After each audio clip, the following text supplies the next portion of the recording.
لبيك اللهم لبيك لبيك لا شريك لك لبيك إن الحمد والنعمة لك والملك لا شريك لك۔ کام کے بعد بہت ساری پابندیاں عائد ہو جاتی ہیں، وہ آگے آ جائیں گی۔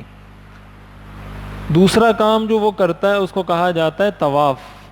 طواف کا مطلب ہوتا ہے بیت اللہ کے گرد چکر لگانا، بیت اللہ کے گرد پھیرا لگانا، اس کو کہا جاتا ہے طواف۔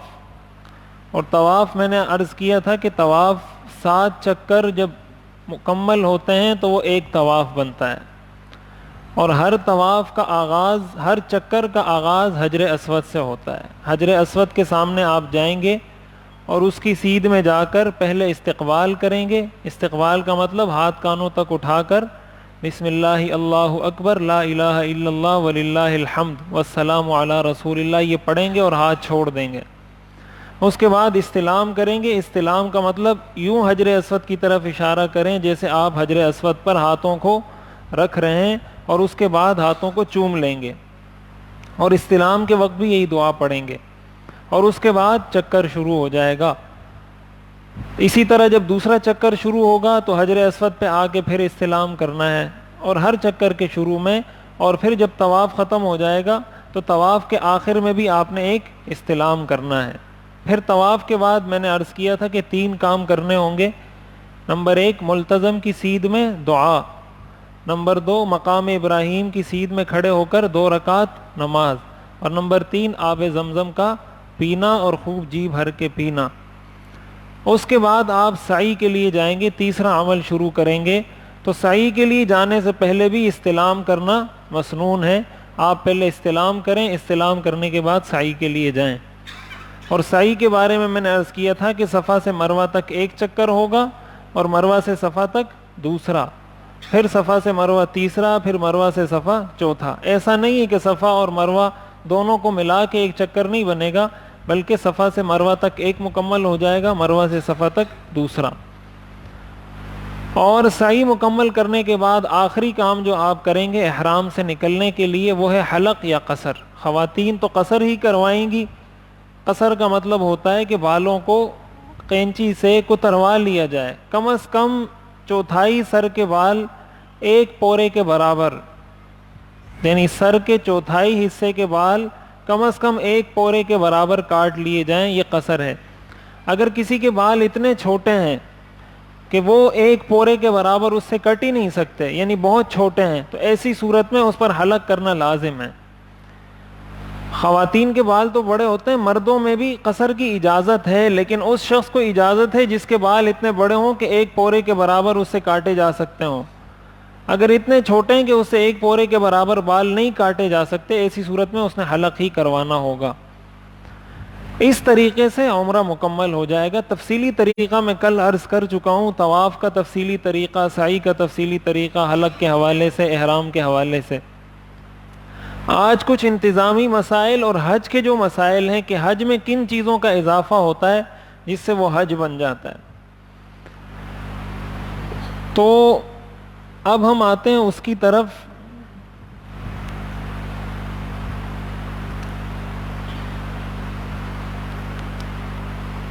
سب سے پہلے ہمیں یہ سمجھنا چاہیے کہ حج کے اندر 2 فرائض ہیں، یعنی ہر عبادت جب ہم کرتے ہیں اس میں کچھ فرض ہوتے ہیں، کچھ واجب ہوتے ہیں۔ حج میں بھی 2 فرض ہیں۔ فرض کا مطلب یہ ہوتا ہے کسی بھی عمل کے بارے میں جب یہ کہا جاتا ہے کہ یہ فرض ہے، اس کا مطلب یہ ہوتا ہے کہ اس کے بغیر وہ کام ہوتا ہی نہیں ہے۔ مثال کے طور پر رکوع کرنا نماز میں فرض ہے۔ اب اگر کوئی شخص نماز پڑھ لیتا ہے لیکن رکوع نہیں کرتا، ایسے شخص کی نماز ہوگی ہی نہیں۔ اسی طرح سجدہ کرنا یہ نماز میں فرض ہے۔ اگر کوئی شخص نماز پڑھتا ہے سجدہ کرتا ہی نہیں تو ایسے شخص کی نماز ہوگی نہیں۔ تو حج کے اندر 2 چیزیں فرض ہیں۔ فرض ہونے کا یہی مطلب ہے کہ ان 2 کاموں میں سے اگر کوئی ایک کام رہ گیا تو آپ کا حج ہوگا ہی نہیں۔ ان میں سے پہلا کام ہے جس کو طواف زیارت کہا جاتا ہے۔ طواف زیارت وہی بیت اللہ کا طواف ہوتا ہے، آگے ہم اس کا بتا دیں گے کہ یہ کب کرنا ہوتا ہے، لیکن یہ حج کا طواف ہوتا ہے۔ اور یہ طواف حج کے اندر فرض ہے. یعنی اگر حج آپ نے کیا اور یہ طواف آپ نے نہیں کیا، یہ جو بیچ میں دیا ہوا ہے نا طواف زیارت، یہ جو عید کے 3 دن ہوتے ہیں 10 11 12، 10 ذی الحجہ کو عید کا پہلا دن ہوتا ہے نا، پھر 11 کو دوسرا، پھر 12 کو تیسرا، ان 3 دنوں میں کسی بھی وقت کیا جاتا ہے، اور یہ لکھا ہوا ہے یہ طواف فرض ہے. لہذا جب تک یہ طواف نہیں کیا جائے گا آپ کا حج پورا نہیں ہوگا. دوسرا فرض حج کا ہے جس کو کہا جاتا ہے وقوف عرفہ. عرفات میں وقوف کیا جاتا ہے. وقوف کا مطلب یہ ہوتا ہے کہ آپ عرفات کے میدان میں پہنچ جائیں، بس جو اس کا ٹائم ہے وہ آگے آ جائے گا، اس ٹائم میں آپ عرفات کے میدان میں پہنچ جائیں. اب وہاں پہنچ کے چاہے آپ نماز پڑھیں، چاہے آپ ذکر کریں، چاہے آپ دعا کریں، چاہے آپ آرام کریں، کچھ بھی کریں، لیکن وہاں پر پہنچنا لازم ہے. لہٰذا اگر کسی نے طواف زیارت نہیں کیا یا کسی نے وقوف عرفات بالکل نہیں کیا، 1 سیکنڈ کے لیے بھی نہیں کیا، تو ایسی صورت میں اس کا حج ادا نہیں ہوگا، اس کو اگلے سال دوبارہ حج کرنا پڑے گا. تو یہ 2 چیزیں تو فرض ہیں. طواف بنیادی طور پہ 3 قسم کے ہوتے ہیں، یہ لکھا ہوا ہے. ایک طواف قدوم ہے، ایک طواف زیارت ہے، ایک طواف وداع ہے. ہمارے ہاں سے جب لوگ حج کے لیے جاتے ہیں نا تو حج کی 3 قسمیں ہیں. ایک کو کہا جاتا ہے حج افراد، ایک کو کہا جاتا ہے حج تمتع، ایک کو کہا جاتا ہے حج قران. حج افراد کا مطلب یہ ہوتا ہے کہ انسان یہاں سے جاتے ہوئے صرف حج کی نیت کرے کہ میں نے صرف اور صرف حج کرنا ہے بس. اور حج قران اور تمتع میں جانے والا شخص وہ عمرے کی بھی نیت کرتا ہے اور حج کی بھی نیت کرتا ہے. لیکن قران اور تمتع میں فرق یہ ہے کہ حج قران ایک ہی احرام سے عمرہ بھی کیا جاتا ہے، اسی احرام میں حج بھی کیا جاتا ہے. یعنی آپ پہلے جائیں گے، عمرے کے اعمال پورے کریں گے، اور سعی کے بعد آپ حلق یا قصر نہیں کروائیں گے، بلکہ آپ اسی احرام میں رہیں گے حج کے دنوں تک. اس کے بعد حج کریں گے، جب حج کر لیں گے اس کے بعد آپ حلق یا قصر کروائیں گے. یہ مشکل ترین حج ہے، سب سے مشکل حج یہ حج قران ہے. اسی لیے امام ابو حنیفہ رحمۃ اللہ علیہ یہ فرماتے ہیں کہ یہ سب سے افضل حج ہے، اس لیے کہ اس میں مشقت زیادہ ہے، اور ظاہر ہے یہ کرنا بہت مشکل ہے. مشکل اس وجہ سے کہ احرام کی اپنی پابندیاں ہیں، اور وہ پابندیاں بہت معمولی نہیں ہیں، اس سے انسان کو ٹھیک ٹھاک مشقت ہوتی ہے. تو ہمارے ہاں سے جو لوگ جاتے ہیں عموماً جو حج کرتے ہیں اس کو حج تمتع کہا جاتا ہے. وہ عمرہ اور حج دونوں کی نیت کرتے ہیں، لیکن عمرہ الگ احرام میں کرتے ہیں، حج الگ احرام میں کرتے ہیں. یعنی وہ یہاں سے جاتے ہوئے صرف عمرے کی نیت کر کے جاتے ہیں، وہاں جاتے ہیں عمرہ کر لیتے ہیں، عمرہ کرنے کے بعد حلق یا قصر کر کے حلال ہو جاتے ہیں. اس کے بعد جب حج کے دن آتے ہیں پھر دوبارہ حج کے لیے احرام باندھ کے وہ حج کرتے ہیں. تو بیچ کا جو دورانیہ ہے وہ چاہے تو دوبارہ عمرہ کریں، چاہے تو نفلی طواف کریں، لیکن کم از کم احرام کی حالت کی وہ پابندیاں ان پر نہیں ہوتی. اس کو حج تمتع کہا جاتا ہے.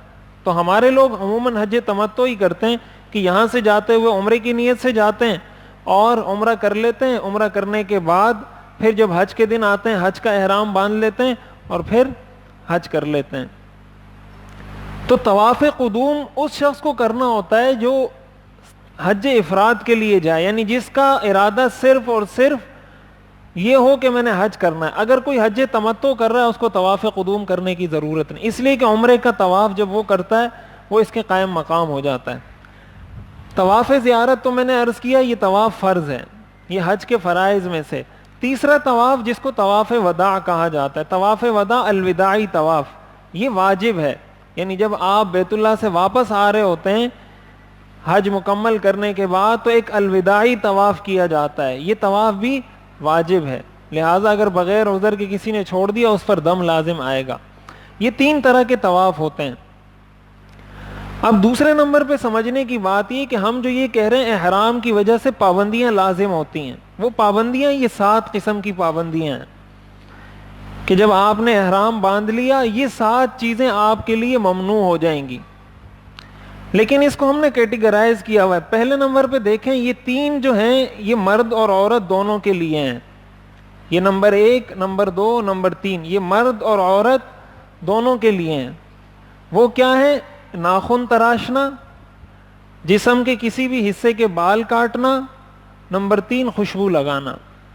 ناخن آپ نہیں کاٹ سکتے, جسم کے کسی بھی حصے کے بال نہیں کاٹ سکتے, خوشبو نہیں لگا سکتے, خوشبو والا صابن استعمال نہیں کر سکتے, خوشبو والا ٹوتھ پیسٹ استعمال نہیں کر سکتے, کوئی بھی خوشبو والی چیز استعمال نہیں کر سکتے. اس کے لیے الگ صابن ملتا ہے. آپ جب احرام لینے کے لیے جائیں گے تو بغیر خوشبو والا صابن بھی ان لوگوں کے پاس ملتا ہے جہاں سے لوگ احرام خریدنے جاتے ہیں.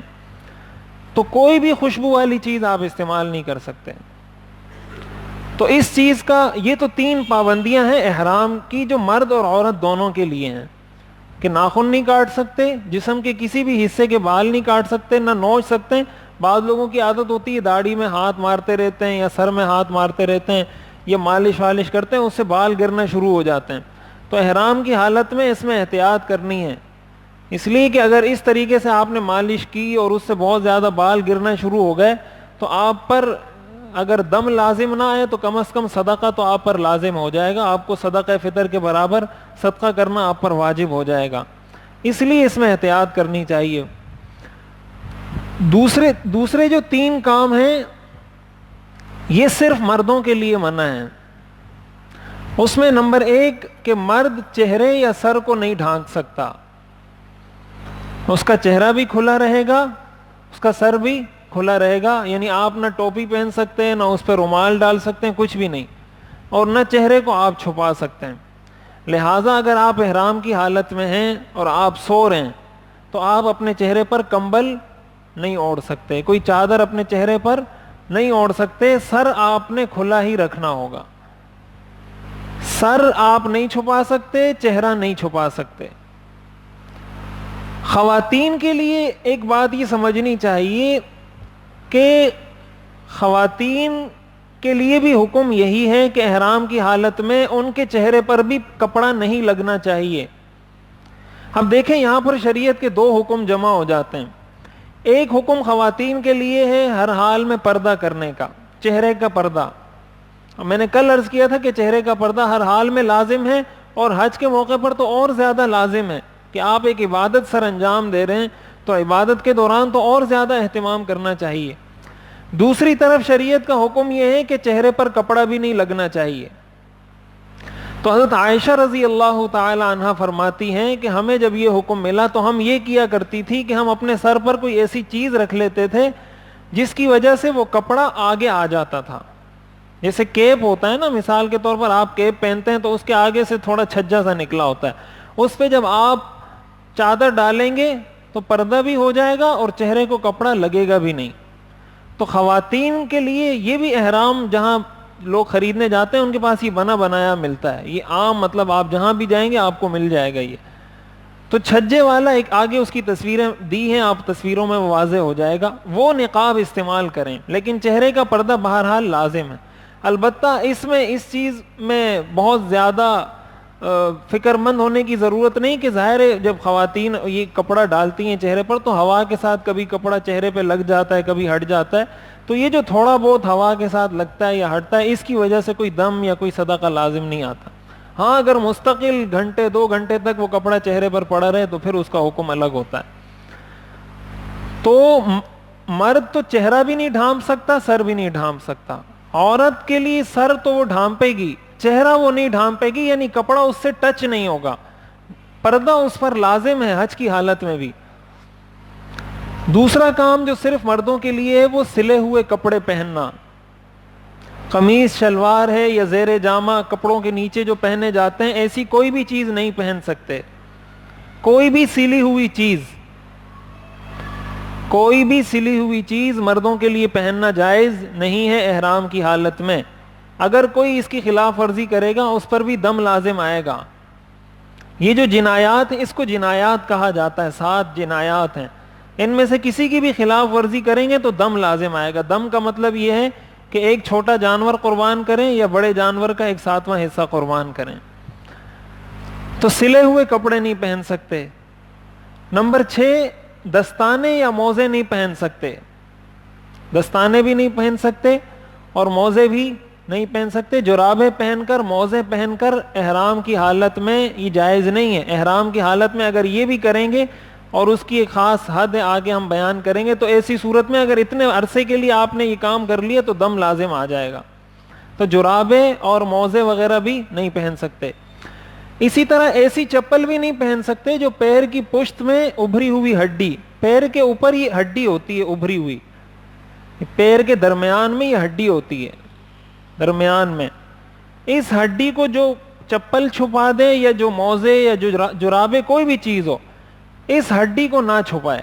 اس کے لیے وہ کینچی والی جو چپل ہوتی ہے وہ پہنی جاتی ہے, ہوائی چپل یا کینچی چپل, جس میں یہ ہڈی کھلی رہتی ہے. تو یہ ہڈی اگر چپل چھپا دے, چپل کی وجہ سے چھپ جائے یا موزوں کی وجہ سے چھپ جائے, تو یہ بھی احرام کی ممنوعات میں سے, پابندیوں میں سے ایسا نہیں کریں گے. اور یہی وجہ ہے کہ احرام کی حالت میں اگر آپ سو رہے ہیں تو جیسے آپ سر پہ چادر نہیں ڈال سکتے, پیروں پر بھی چادر نہیں ڈال سکتے. آپ کا سر بھی ننگا رہے گا اور آپ کے پیر بھی ننگے رہیں گے. یہ میں عرض کر رہا ہوں کہ احرام کی جو پابندیاں یہ کوئی آسان پابندیاں نہیں ہیں. ظاہر انسان سوتا ہے, اس کو تو پتہ نہیں ہوتا کہ میں نے چادر پیروں پر گئی ہے یا نہیں گئی, چہرے پر آئی ہے یا نہیں آئی. تو احرام کی پابندیاں اس کو برداشت کرنا پڑتا ہے انسان کو. اور 7ویں نمبر پر جو جنایت ہے وہ ہے کہ شہوت کی کوئی بات یا کام کرنا. میاں بیوی بھی ایک دوسرے پر حرام ہو جاتے ہیں. جب احرام شروع ہوا میاں بیوی آپس میں ایک دوسرے پر حرام ہو جاتے ہیں, لہٰذا ان کے لیے شہوت کی کوئی بات کرنا یا کام کرنا یہ بالکل ناجائز اور حرام ہے, اور اس کی خلاف ورزی پر بھی دم لازم آئے گا. تو یہ وہ 7 کام ہیں احرام کی جس کو ممنوعات احرام کہا جاتا ہے, اور اس کی خلاف ورزی کو جنایت کہا جاتا ہے, جرم کہا جاتا ہے کہ اس نے احرام کا جرم کیا ہے. اچھا, حج کے اندر یہ جو پہلی 6 چیزیں ہیں, ناخن تراشنا, جسم کے بال کاٹنا, خوشبو, اسی طرح چہرہ یا سر ڈھانکنا, سلے ہوئے کپڑے پہننا, دستانے یا موزے پہننا, یہ 6 چیزیں تو جب آپ حج مکمل کرتے ہیں, وقوف عرفات وغیرہ کر کے حلق وغیرہ کر لیتے ہیں, تو آپ یہ ساری 6 چیزیں آپ کے لیے جائز ہو جاتی ہیں. یہ جو 7واں کام ہے میاں بیوی کا ایک دوسرے پر حرام ہونا, یہ اس وقت تک ایک دوسرے کے لیے حلال نہیں ہوں گے جب تک وہ طواف زیارت نہیں کر لیتے. طواف زیارت جیسے میں عرض کیا تھا کہ طواف زیارت فرض ہے. اگر طواف زیارت نہیں کیا, حلق اور قصر کرنے کے بعد بھی میاں بیوی ایک دوسرے پر حرام رہیں گے. جب وہ طواف زیارت کر لیں گے تو ان کا حج مکمل ہو جائے گا اور ایک دوسرے پر حلال ہو جائیں گے.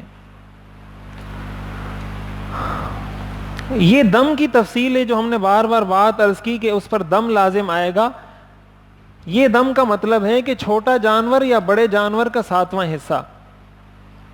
حج کا کوئی واجب چھوٹنے پر یا کوئی ممنوع کام کر لینے سے جرمانے کے طور پر لازم ہونے والی قربانی کو دم کہا جاتا ہے. یا تو آپ نے حج کا کوئی واجب چھوڑ دیا, مثال کے طور پر کسی نے رمی چھوڑ دی, کسی نے مزدلفہ کا وقوف چھوڑ دیا, کسی نے طواف وداع چھوڑ دیا, ایسی صورت میں بھی دم لازم آئے گا.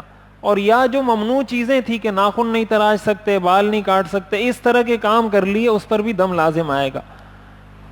یہ قربانی حدود حرم میں دینا لازم ہے. ایسا نہیں ہو سکتا کہ آپ سے وہاں پر کوئی جرم ہوا, جنایت ہوئی, آپ یہاں فون کر کے اپنے کسی رشتہ دار کو کہہ دیں کہ میری طرف سے ایک بکرا ذبح کر دو. یہ آپ نے حدود حرم میں ہی ذبح کرنا ہے. حدود حرم کے اندر اس کا ذبح کرنا لازم ہے, کہیں اور اس کو ذبح نہیں کیا جا سکتا. اور ایک اور مسئلہ کہ اس سے وہ ذبح کرنے والا خود نہیں کھا سکتا. حاجی جس نے یہ دم دیا ہے اس کے لیے اس سے کھانا جائز نہیں ہے. نہ تو یہ کسی مالدار آدمی کے لیے کھانا جائز ہے, اور نہ ہی جس نے یہ دم ادا کیا, ایسا نہیں کہ بکرا ذبح کر کے خود کھا لے, اس کو خود بھی نہیں کھا سکتا اور کسی مالدار آدمی کو بھی نہیں کھلا سکتا. البتہ اگر جرم ہلکا ہو تو دم کے بجائے صدقہ لازم آتا ہے. اس میں بہت تفصیل ہے, اور وہ تفصیل ظاہر ہے کہ یہاں پوری سمجھانا وہ ممکن نہیں ہے. خلاصہ اس کا میں عرض کر دیتا ہوں کہ اگر کوئی بھی جنایت کوئی شخص 12 گھنٹے تک کرتا ہے, یعنی 24 گھنٹے مل کے ایک دن اور ایک رات بنتا ہے, تو 12 گھنٹے یا اس سے زائد اگر کوئی جنایت ہوتی ہے تو ایسی صورت میں اس پر دم لازم آتا ہے. اگر 12 گھنٹے سے کم ہوا ہے تو ایسی صورت میں دم لازم نہیں آتا. مثال کے طور پر کسی نے غلطی سے ٹوپی پہن لی, اب وہ ٹوپی اس نے 1 گھنٹے تک پہنی, بعد میں اس کو یاد آیا اس نے اتار لی, تو یہ 1 گھنٹہ اس نے جرم کیا, تو اس پر دم لازم نہیں آتا, اس پر صدقہ لازم آتا ہے. اسی طرح خوشبو, کسی نے خوشبو لگائی, ہاتھ پہ لگی لیکن پورے جسم پورے عضو پر نہیں لگی, پورے جیسے مثلا ہاتھ ہے پورے ہاتھوں پر نہیں لگی, ہاتھ کے کسی حصے پر لگ گئی, تو اس میں کافی تفصیل ہے. اس کا آسان حل یہ کہ ایسا کوئی مسئلہ پیش آ جائے جو جنایات میں سے کوئی جنایت ہو جائے تو موقع پر کسی سے پوچھ لیا جائے. وہاں آپ کے ساتھ ظاہر ہے آپ جائیں گے, آپ کے ساتھ کوئی معلم ہوگا, پورے گروپ والوں کی اپنی پوری ایک سیٹنگ ہوتی ہے, تو آپ ان سے پوچھ لیں کہ مجھ سے یہ جنایت ہوئی, آیا مجھ پر دم لازم ہے یا مجھ پر صدقہ لازم ہے. واٹس ایپ پر اگر آپ پوچھنا چاہیں مجھ سے بھی پوچھ سکتے ہیں, لوگ مسائل پوچھتے رہتے ہیں, آپ اگر مسئلہ کوئی پیش آ جاتا ہے وہاں پر تو آپ واٹس ایپ پہ سینڈ کر کے مسئلہ پوچھ سکتے ہیں. تو اس لیے یہ بہت تفصیلی چیز ہے, دم کہ کس وقت دم لازم آئے گا, کس وقت صدقہ, یہ موقع پر پوچھنے والی چیز ہے. اچھا, اب کچھ انتظامی چیزیں ہیں. انتظامی چیزیں یہ ہیں کہ انسان, قرآن کریم میں آتا ہے وَتَزَوَّدُوا فَإِنَّ خَيْرَ الزَّادِ التَّقْوَىٰ, کہ زاد راہ لیا کرو اور بہترین زاد راہ تقوی ہے. حضور علیہ الصلوۃ والسلام کے زمانے میں کچھ لوگوں نے یہ کیا, وہ یہ کہتے تھے ہم تو اللہ کے مہمان ہیں, حج کے لیے جا رہے ہیں, عمرے کے لیے جا رہے ہیں, سب کچھ گھر میں چھوڑ کے آ جاتے تھے اور کہتے تھے ہم اللہ کے مہمان ہیں, اللہ ہمیں کھلائے گا پلائے گا, اور وہاں جا کر پھر لوگوں سے بھیک مانگا کرتے تھے. کسی کو کہتے تھے ہمیں کھانا کھلا دو, کسی سے کیا کسی سے کیا. قرآن کریم نے اس کو منع کیا, حکم نازل ہوا وَتَزَوَّدُوا, کہ جب جاؤ اپنے ساتھ زاد راہ لے کر جاؤ, اپنے کھانے پینے کا بندوبست کر کے جاؤ. یہ نہیں کہ ہم اللہ کے مہمان ہیں اور بس ہم توکل کر رہے ہیں اور جا رہے ہیں. توکل کا یہ مطلب شریعت میں نہیں ہوتا. توکل کا مطلب ہوتا ہے پہلے آپ اسباب اختیار کریں, اسباب اختیار کرنے کے بعد نتیجہ اللہ پہ چھوڑ دیں کہ اس کے اندر اثر ڈالنے والی ذات وہ اللہ کی ہے. آپ پہلے اسکوٹر میں پیٹرول ڈالیں, پیٹرول ڈالنے کے بعد اس کو اسٹارٹ کریں, اسٹارٹ کرنے کے بعد روانہ ہو جائیں اور کہیں کہ اب اللہ تعالیٰ اس کو چلانے والے ہیں, پیٹرول میں یہ طاقت اللہ نے پیدا کی ہے کہ اس سے انجن اسٹارٹ ہو رہا ہے. یہ نہیں کہ آپ نے پیٹرول ڈالا ہی نہیں اور ککیں مارنا شروع کر دیں کہ اللہ تعالیٰ چلاتا ہے موٹر سائیکل کو. تو اللہ تعالیٰ چلاتا ہے لیکن اللہ نے سبب بتایا کہ پہلے پیٹرول ڈالو, انجن ٹھیک کرو, سارا کچھ صحیح کرو, اس کے بعد آپ کک مارو گے تو گاڑی اسٹارٹ ہوگی. یہی حکم ہر موقع پر ہے. یہ ہمارے لوگ بہت بڑی غلطی کرتے ہیں, کہتے ہیں ہم توکل کر رہے ہیں. توکل کا ہرگز یہ مطلب نہیں. پہلے آپ اسباب اختیار کریں گے, اسباب اختیار کرنے کے بعد نتیجہ اللہ پر چھوڑ دیں گے. نتیجے کا مکلف اللہ نے کسی کو نہیں بنایا. آپ سے مطالبہ یہ کہ آپ اسباب اختیار کریں. اور یہ شکایت بہت زیادہ لوگ کرتے ہیں. حرم کے اندر آپ جائیں تو عرب لوگ تو بہت سخاوت کرتے ہیں, وہاں کھانا بھی مفت مل رہا ہوتا ہے, پینے کی چیزیں بھی مفت مل رہی ہوتی ہیں. تو بہت ساری جگہ ایسی ہوتی ہیں جہاں زکوٰۃ کی چیزیں بٹ رہی ہوتی ہیں, صدقات کی چیزیں بٹ رہی ہوتی ہیں.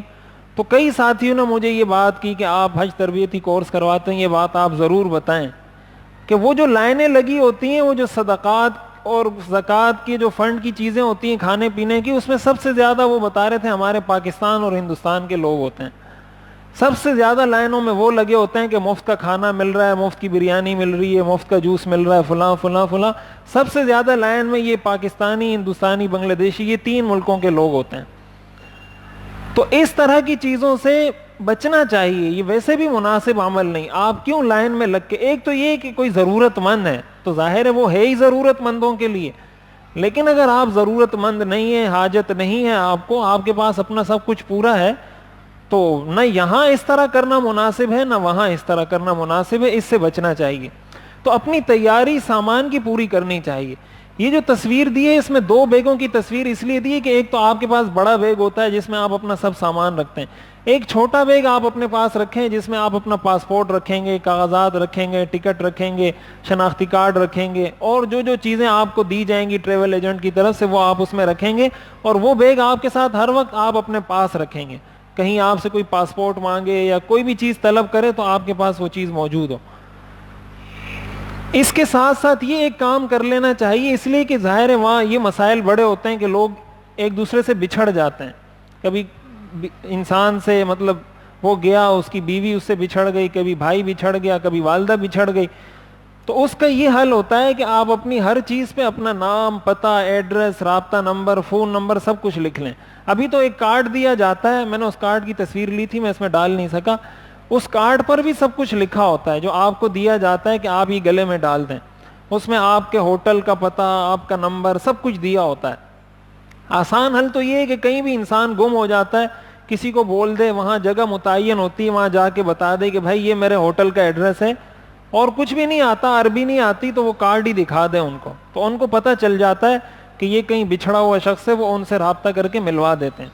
اور اس کا ایک حل یہ ہے, علماء نے لکھا ہے کہ اگر ایسا کبھی ہوتا ہے, مثال کے طور پر آپ طواف کے لیے آئے, آپ 2-3 آدمی تھے اور آپ کو یہ خطرہ ہے کہ کہیں بچھڑ نہ جائیں, تو آپ اپنے لیے ایک جگہ متعین کر لیں. مثال کے طور پر آپ ان کو کہہ دیں کہ کہیں بھی اگر ہم ایک دوسرے سے بچھڑ جاتے ہیں تو ہم اس جگہ پر آ کر ایک دوسرے سے ملیں گے. آپ کہیں بھی بچھڑ گئے تو حجر اسود کے سامنے والے ستون پر آپ وہاں آ کے بیٹھ جانا, بس آپ نے اور کہیں نہیں جانا, تو میں بھی جہاں کہیں بھی ہوں گا گھوم پھر کے میں وہیں آ جاؤں گا. تو اگر آپ پہلے سے ایک جگہ متعین کر لیتے ہیں تو پریشانی نہیں ہوگی. اس طرح اپنے سامان پہ بھی نام, پتہ وغیرہ لکھ لینا چاہیے. سب سے اہم چیز یہ ہے کہ آپ مستند دینی کتابیں اپنے پاس رکھیں. یہ چند کتابوں کی تصویریں دی ہیں, یہ مولانا شمس الحق صاحب رحمۃ اللہ علیہ کی کتاب ہے مناسک حج و عمرہ. اسی طرح یہ مفتی محمد صاحب کی کتاب ہے حج سنت کے مطابق کیجیے. مفتی عبدالرؤف سکھروی صاحب دامت برکاتہم کی کتاب ہے حج اور عمرہ. اسی طرح ہمارے استاد محترم مفتی ابوالبابا شاہ منصور صاحب دامت برکاتہم کی یہ کتاب ہے دروس حج, اسی طرح دروس عمرہ, اور ایک ساتھ بھی یہ دروس عمرہ اور حج. اور یہ جو پروگرام ہے, اس پروگرام کے مطابق ہی اس کتاب کو ترتیب دیا گیا ہے. یہ پروگرام بنیادی طور پر مفتی ابوالبابا شاہ منصور صاحب کا ڈیزائن کرتا ہے, انہوں نے اس کو ڈیزائن کیا ہے پورا. تو اسی ترتیب کے مطابق انہوں نے اس کتاب میں ساری چیزیں لکھی ہوئی ہیں, اور اس کے آخر میں تصویریں اور نقشے بھی دیے ہوئے ہیں. یہ کتابیں آپ بنوری ٹاؤن جائیں گے جمشید روڈ پر, تو وہاں جو باہر کتب خانے ہیں وہاں سے آپ کو آسانی سے یہ کتابیں مل سکتی ہیں.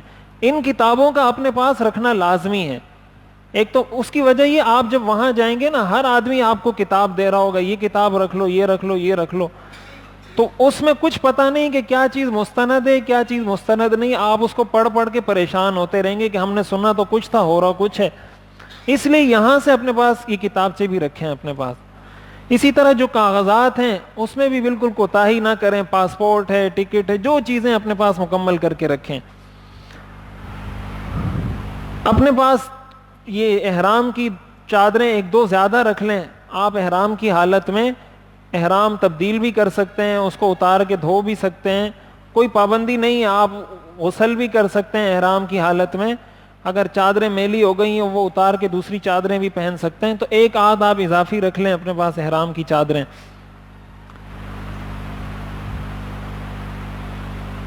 یہ وہ خواتین کے لیے جیسے میں نے عرض کیا چھجے والا نقاب, کہ اس میں یہاں پر یہ چھجا سا دیا ہوا ہے اور آگے اس کا یہ کپڑا آ جاتا ہے, جس سے وہ تھوڑا سا آگے نکل کے اور پردہ بھی ہو جاتا ہے اور کپڑا چہرے کو لگتا بھی نہیں ہے. یہ اس کی ایک اور تصویر ہے, اس میں تھوڑا واضح ہے, یہ بھی اسی کی تصویر ہے. اسی طرح جو عبایا ہے, برقع وغیرہ ہے, اس کا بھی اہتمام کرنا چاہیے تاکہ آپ خود بھی گناہ سے بچیں اور لوگوں کو بھی گناہ سے بچائیں. اس لیے کہ حرم میں بیت اللہ کے سامنے کوئی گناہ کرنا, یہ گناہ کا سبب بننا, یہ بہت بڑا گناہ ہے کہ یا تو انسان خود گناہ کرے یا دوسرے کے گناہ میں مبتلا ہونے کا سبب بنے. عام حالت میں بھی گناہ ہے, بیت اللہ کے سامنے ظاہر ہے اس کی عظمت زیادہ ہے تو گناہ بھی اس میں بڑھ جاتا ہے. اس لیے برقع وغیرہ اس طرح اپنے پاس مکمل کر کے رکھیں. یہ ایک چیز ہے جو خواتین کے سمجھنے کی ہے, وہ یہ کہ ہمارے ہاں پہلے یہ ہوتا تھا کہ خواتین ایک اسکارف پہنتی تھیں اور اس اسکارف کو اپنا احرام سمجھتی تھی کہ ہم نے یہ اسکارف پہن لیا, یہ ہمارا احرام ہے. اور پھر اس میں غلطی یہ کرتے تھے کہ اسی کے اوپر وضو کرتے تھے تو اسی کے اوپر مسح کر لیتے تھے کہ بس یہ ہمارا احرام ہے, اسی کے اوپر مسح کر لو. تو یہ بات بالکل غلط ہے. کوئی اگر اسکارف پہننا چاہتی ہے خاتون, اس بات کا اہتمام کے ساتھ کہ اپنی پیشانی کھلی رکھے, پیشانی کھلی رکھ کر اپنا اسکارف باندھ سکتی ہے, لیکن وضو کرے گی تو اسکارف اتار کر سر پہ مسح کرے گی, اسکارف کے اوپر نہیں کرے گی. لیکن جب اسکارف باندھیں گی تو اس چیز کا خیال کریں کہ پیشانی کھلی رہے، اس لیے کہ پیشانی یہ چہرے کا حصہ ہے، اور چہرے پر کپڑا لگے گا تو یہ احرام کی ممنوعات میں سے، احرام میں یہ منع ہے۔ اپنے پاس کپڑے رکھ لیں، جو بھی آپ کی ضرورت کی چیزیں وہ رکھ لیں۔ ایک یہ بیلٹ اپنے لیے لے لیں چمڑے کا یا ریگزین کا، اس میں آپ پاسپورٹ، ٹکٹ، ضروری کچھ تھوڑی بہت نقدی، جو بھی اس طرح کی چیزیں ہیں وہ اپنے پاس رکھ لیں اور اس کو باندھ لیں، اس میں ساری چیزیں اپنے پاس رکھ لیں۔ اسی طرح کوئی بیمار ہے، بلڈ پریشر، شوگر وغیرہ، کوئی بھی چیزیں اپنے پاس یہ ساری چیزیں رکھیں، اس میں اپنا بلڈ پریشر چیک کرنا ہے، اپنا شوگر چیک کرنا ہے، تاکہ وہاں، اس لیے کہ وہاں آپ جائیں گے تو مسافر ہیں آپ، پردیسی ہیں، وہاں آپ کو نہ یہ پتا ہے کہ ڈاکٹر کی دکان کہاں پر ہے، نہ آپ کو یہ پتا ہے کہ ہسپتال کہاں پر ہے، کچھ بھی نہیں پتا، پھر آپ وہاں پریشان پھرتے رہیں گے، ایک سے پوچھیں گے، دوسرے سے پوچھیں گے، تو چیز آپ کو ایک تو مہنگی ملے گی، دوسرا ذہنی ٹینشن، ذہنی پریشانی الگ ہوگی۔ یہ چند چیزیں ہیں جو بظاہر وہ چھوٹی چھوٹی سی چیزیں، لیکن یہ اپنے پاس رکھنی چاہیے۔ ایک تو یہ 7 دانوں والی تسبیح ہے۔ 7 دانے یہ تسبیح اس لیے ہوتی ہے کہ آپ جب طواف کر رہے ہوتے ہیں، جب آپ ایک چکر پورا کرتے ہیں تو ایک دانہ آپ گرا دیتے ہیں، اس کا فائدہ یہ ہوتا ہے کہ آپ کو یاد رہتا ہے کہ میں نے ایک چکر کر لیا، 2 کر لیے، 3 کر لیے، اس کو آپ انگلی میں ڈال دیں تو آپ کو یاد رہے گا کہ میرے طواف کے کتنے چکر ہو گئے، ورنہ انسان بھول جاتا ہے، پھر پریشان ہوتا ہے۔ یہ اپنے پاس رکھ لیں۔ اسی طرح اپنے پاس ناخن کٹر ہے، کنگھی ہے، تسبیح رکھ لیں۔ دوائیاں، اپنی جو ضرورت کی دوائیاں، اگر کوئی بیمار ہے مستقل کوئی دوائی کھاتا ہے، جتنے دن اس کو وہاں رہنا ہے اتنے دنوں کی مستقل اپنے پاس پوری دوائی لے کر جائے۔ کینچی وغیرہ ہے، جو اس طرح کی چھوٹی موٹی، پین ہے اپنے پاس، ایک کچھ اس طرح کا پیڈ وغیرہ رکھ لیں، آپ نے کوئی چیز نوٹ کرنی ہے، کچھ لکھنا ہے، مسواک ہے، یہ چیزیں اپنے پاس رکھ لیں، اس لیے کہ یہ آپ کو یہاں دکھنے میں تو وہ چھوٹی سی لگ رہی ہے کہ ایک کینچی سے کیا ہو جاتا ہے، وہاں جب آپ کو کینچی نہیں ملے گی نا پھر پریشان ہو جائیں گے، کینچی کہاں ڈھونڈوں، آپ کو ناخن کٹر نہیں ملے گا تو پھر پریشان ہو جائیں گے کہ میں کہاں ڈھونڈوں، یہاں سے لے جائیں گے تو آپ کو پریشانی نہیں ہوگی۔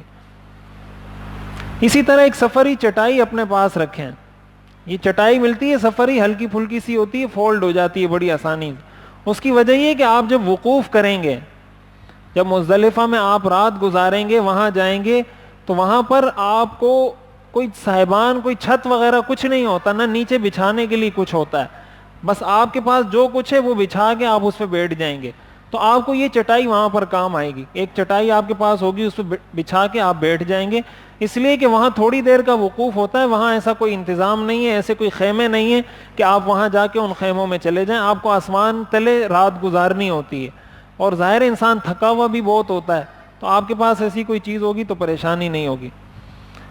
یہ وہ چپل نے جو میں نے عرض کیا، یہاں وہ ہڈی ہوتی ہے، جو نشان یہ لال کلر کا دیا ہوا ہے نا، یا تو اس طرح کی چپل ہو اس میں بھی یہ ہڈی نہیں چھپے گی، یا اس طرح کی کینچی چپل ہو اس میں بھی یہ ہڈی نہیں چھپے گی۔ یہ مردوں کے لیے، خواتین کے لیے نہیں۔ اس طرح اپنے پاس ایک کوئی تھیلا رکھ لیں، چپل، وہاں چپلیں گم ہو جاتی ہیں، پریشان ہوتے ہیں سارے لوگ، ظاہر ہے وہ اتنا رش ہوتا ہے، اتنا جمع غفیر ہوتا ہے، کچھ پتہ نہیں چلتا۔ اپنی چپل اپنے پاس تھیلی میں ڈال کر اپنے ساتھ ہی رکھیں، جہاں جا رہے ہیں اپنے پاس لے جائیں، ورنہ آپ چپل رکھیں گے واپس آئیں گے تو چپل نہیں ہوں گے، پریشان نہیں ہوتی وہاں جا کے۔ اور تھیلی اس لیے بھی اچھی ہے کہ حرم کے اندر کوئی اس میں کوئی آلودگی، کوئی گندگی وہاں نہیں ہوگی۔ موزے بھی اگر پہننے ہیں تو ایسے ہی موزے پہنے جس میں یہ بیچ میں جو ہڈی ہوتی ہے یہ نہ چھپے۔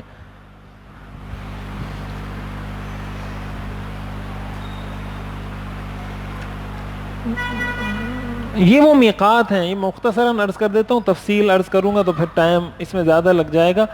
یہ وہ میقات ہیں جو میں نے عرض کیا کہ میقات سے پہلے یہ جو دیا ہوا ہے نا، قرن المنازل، یلملم، ذات عرق، ذوالحلیفہ، جحفہ، یہ مختلف جہتوں سے آنے والوں کے لیے مختلف میقات ہیں، کہ اگر کوئی پاکستان سے آ رہا ہے یا ہندوستان سے آ رہا ہے تو وہ یہاں سے پہلے پہلے احرام باندھ لے گا، کوئی عراق سے آ رہا ہے تو وہ یہاں سے پہلے پہلے احرام باندھ لے گا، کوئی شام سے آ رہا ہے تو وہ یہاں سے پہلے پہلے باندھ لے گا، مدینہ سے آ رہا ہے تو یہاں سے پہلے پہلے۔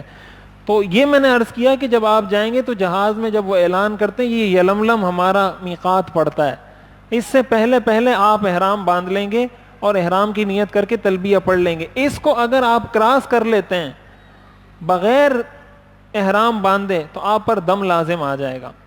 اگر آپ اس سے گزر گئے، آپ نے نیت اور تلبیہ نہیں پڑھا تھا، احرام نہیں باندھا تھا، دم لازم آ جائے گا۔ وہاں پہنچ کے یہ 3 نکاتی ضابطہ لائحہ عمل ہے جو قرآن کریم نے بیان کیا ہے کہ جب آپ پہنچ جائیں ان 3 چیزوں کا اہتمام کریں. لا رفث ولا فسوق ولا جدال, یہ قرآن نے بیان کیا کہ حاجی ان 3 باتوں کا اہتمام کرے. اور یہ حج کی قبولیت کی نشانیوں میں سے ایک نشانی ہے کہ ان 3 چیزوں سے اگر انسان بچ جاتا ہے, یہ اس بات کی علامت ہے کہ اس کا حج انشاءاللہ اللہ کی بارگاہ میں قبول ہوگا. ان میں سے پہلی چیز لا رفث, شہوت کی کوئی بات نہ کرے, نہ اس طرح کے خیالات لائے, نہ اس طرح کی چیزوں میں الجھے. آج کل تو موبائل آ گیا ہے, بہت بڑا فتنہ. اب حرم میں بھی جاتے ہیں, حج بھی کرتے ہیں, طواف بھی کرتے ہیں, پھر جب موبائل کھولتے ہیں اس میں ویڈیوز بھی چل رہی ہیں, میوزک بھی چل رہا ہے, نامحرم کی خواتین کی تصویریں بھی آ رہی ہیں, طرح طرح کی چیزیں, ناجائز چیزیں اس میں آ رہی ہیں. ایک تو یہ کہ آپ اس میں کوئی اچھی چیز دیکھ رہے ہیں, کوئی بیان سن رہے ہیں, کوئی حج کی چیز, کوئی اس طرح کی چیز دیکھ رہے ہیں, وہ تو ایک الگ چیز ہے. لیکن اگر آپ اس میں اس طرح کی چیزیں, میوزک سن رہے ہیں یا اس طرح کی نامحرم عورتوں کو دیکھ رہے ہیں, ظاہر ہے ایسی صورت میں حج کیسے کہا جا سکتا ہے کہ یہ حج قبول ہے. دوسرے نمبر پر لا فسوق, ہر قسم کے گناہ سے بچیں. گناہ سے بچنا تو ویسے بھی لازم ہے, وہاں انسان اللہ کے دربار میں جاتا ہے, اللہ کے گھر جاتا ہے, تو وہاں اور زیادہ اہتمام کے ساتھ بچنا چاہیے. اور لا جدال کا مطلب کہ کسی سے لڑیں جھگڑے نہیں. اور وہاں اس کی بہت نوبت آتی ہے, ہر انسان لڑنے کے لیے تیار ہوتا ہے وہاں, بالکل وہ تیار ہوتا ہے کہ کوئی مجھے چھیڑے اور میں لڑوں اس کے ساتھ. اس کی وجہ یہ ہوتی ہے, ایک تو انسان مسافر ہوتا ہے, دوسرے نمبر پر تھکاوٹ ہوتی ہے. ظاہر ہے اس طرح کا آرام آپ کو وہاں نہیں ملے گا جس طرح کا آرام آپ گھر میں کرتے ہیں کہ اپنی مرضی سے اٹھے, اپنی مرضی کا ناشتہ کیا, اپنی مرضی کا کھانا کھایا, ایسا تو آپ کریں گے نہیں. تو ایک تھکاوٹ بہت زیادہ ہوتی ہے, دوسرا آرام کا موقع نہیں ملتا, تیسرا انسان مسافر ہوتا ہے, چوتھا جو آپ کو لے جانے والے ہیں, جو ٹریول ایجنٹ ہوتے ہیں, ان کے بھی بہت سارے کارنامے ہوتے ہیں. یہاں آپ کو کچھ بولا ہوتا ہے, وہاں جا کے کچھ ہوتا ہے. آپ کو بولا ہوگا آپ کا ہوٹل جو ہے نا 200 قدم کے فاصلے پر ہے, وہاں آپ جائیں گے تو وہ 1000 قدم کے فاصلے پر ہوگا. یہاں بولا ہوگا 500 قدم, وہاں جائیں گے تو 2000 قدم کے فاصلے پر ہوگا. اب یہی چیز انسان کی ٹینشن کے لیے کافی ہوتی ہے کہ یار مجھے تو 200 قدم کا بولا تھا, اب روزانہ بار بار کون اپنے ہوٹل سے حرم کی طرف آئے گا. اس طرح کے بہت سارے مسائل ہوتے ہیں جس کی وجہ سے ہر آدمی کہتا ہے کہ بس میں کسی سے لڑوں. تو وہاں علماء, یہ قرآن کی آیت ہے لا جدال, کہ وہاں لڑے جھگڑے نہیں. ہاں وہاں سے آنے کے بعد پھر آپ کا حق بنتا ہے کہ جس نے آپ کے ساتھ ایسا کیا یہاں آ کے اس کو پکڑیں, یہاں آ کے اس کو بولیں کہ آپ نے میرے ساتھ ایسا کیوں نہیں کیا. بالکل چھوڑنا بھی نہیں چاہیے. ہماری طرف سے اکثر یہ ہوتا ہے کہ ہم اس چیز کا درس دیتے ہیں کہ بس معاف کر دیں, معاف کر دیں, معاف کر دیں. اس کا فائدہ وہ ٹریول ایجنٹ اٹھاتے ہیں. فائدہ ان کو کیا ہوتا ہے, وہ کہتے ہیں مولوی صاحب نے کہا ہے کہ وہاں لڑے جھگڑے نہیں. یہ ان کو پتا ہوتا ہے کہ جو بھی مولوی صاحب حج کی تربیت دے گا یہ تو وہ ضرور بتائے گا, اس لیے کہ قرآن میں آیا کہ وہاں لڑو نہیں. اس چیز کا وہ فائدہ اٹھا کے یہاں کچھ بولتے ہیں, وہاں وعدہ خلافی کرتے ہیں. اور حاجی اس لیے کچھ نہیں بولتا کہ قرآن میں منع کیا ہے کہ لڑو جھگڑو نہیں, لیکن یہاں آنے کے بعد آپ ضرور اس سے حساب لیں, اس لیے کہ آپ کے ساتھ تو ایسا ہوا ہے, کسی اور کے ساتھ ایسا نہ ہو. آپ اس کو بولیں بھائی آپ نے مجھے کہا تھا, آپ نے ایسا کیوں کیا. آپ اس کو کہیں میں 10 اور بندوں کو بتاؤں گا کہ یہ بولتا 200 قدم ہے اور ہوٹل 1000 قدم کے فاصلے پر ہوتا ہے, تاکہ ان کو اس چیز کا خیال بھی ہو. تو وہاں آپ کا عمل بھی ہو جائے گا, یہاں آ کے آپ اس کو پکڑ بھی لیں گے تو وہ بھی اپنا کام ٹھیک کر لے گا. تو یہ وہ 3 چیزیں, لا رفث ولا فسوق ولا جدال, ان چیزوں سے بچنا ہے.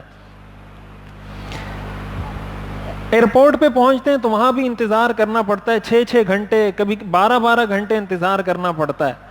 تو ظاہر ہے آپ یہاں سے بھی تھکے ہوئے ہیں, پھر آپ کو 6 گھنٹے ایئرپورٹ پہ انتظار کرنا پڑے یا 12 گھنٹے, تو انتظار کی گھڑیاں تو کٹتی نہیں ہیں, تو وہ بھی پریشان کرتی ہیں انسان کو. اور حج کا یہ, جب آپ حج کے سفر پہ جا رہے ہیں, عمرے کے سفر پہ جا رہے ہیں, یہ اس کا ترانہ ہے, یہ اس کا وظیفہ ہے, یہ اس کا ذکر ہے کہ زیادہ سے زیادہ آپ یہ پڑھیں رستے میں. مرد بلند آواز سے پڑھیں گے, خواتین آہستہ آواز میں. ہر وقت آپ تلبیہ پڑھتے رہیں, لبیک اللہم لبیک, لبیک لا شریک لک لبیک, ان الحمد والنعمت لک والملک لا شریک لک. احرام باندھنے کے بعد سے آپ شروع کریں گے, اور جب عمرے کا آپ طواف شروع کریں گے تو طواف شروع کرتے ہی تلبیہ ختم ہو جائے گا. یہاں سے آپ نے احرام باندھا, تلبیہ شروع کر دیا نیت کرنے کے بعد, اب جب طواف عمرے کا کریں گے، طواف شروع کرتے ہی تلبیہ ختم. اور حج کے لیے آپ نے جو احرام باندھا ہے وہ تلبیہ آپ پڑھتے رہیں گے. جب آپ رمی کے لیے جائیں گے، جو کنکری ماری جاتی ہے، جب وہاں جائیں گے اس موقع پر تلبیہ ختم کر دیں گے. یہ وہ بورڈ لگے ہوئے ہیں جگہ جگہ جہاں غیر مسلموں کا داخلہ منع ہے، کوئی غیر مسلم یہاں نہیں جا سکتا. شریعت نے منع کیا ہے کہ یہ صرف اور صرف مسلمانوں کے لیے. کافروں کو جو مسلمانوں سے عار اور جو دشمنی اور خار ہے نا، ان کو اس چیز پر ہے کہ مسلمانوں کے پاس اپنے روحانی مقامات محفوظ ہیں اور ان کے پاس اپنا کوئی روحانی مقام محفوظ نہیں ہے.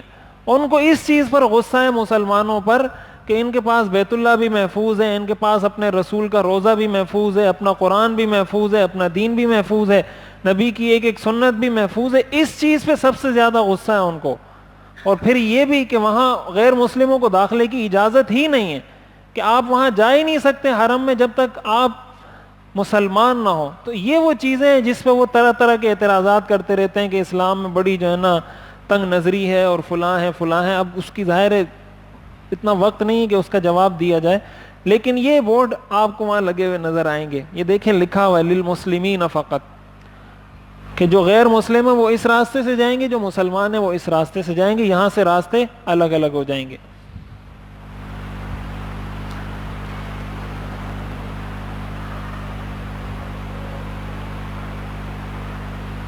میں تھوڑا تیز چلتا ہوں تاکہ آگے حج کی بنیادی کام کی طرف. بیت اللہ پر جب انسان کی پہلی نظر پڑتی ہے تو یہ دعا کی قبولیت کے اوقات میں سے ایک وقت ہے. بیت اللہ پر پہلی نظر پڑے تو جب بیت اللہ پہ آپ کی پہلی نظر پڑے گی، اس موقع پر آپ کسی ایک طرف ہو جائیں، رستے میں کھڑے ہو کر دعا نہ کریں تاکہ گزرنے والوں کو تکلیف. کسی ایک جانب ہو کر جو دعا کرنی ہے وہ دعا کر لیں. طواف کا یہ طریقہ ہے. طواف کا طریقہ ہم عرض کر چکے ہیں تفصیل سے. یہ استقبال کا طریقہ ہے، یہ استلام ہے.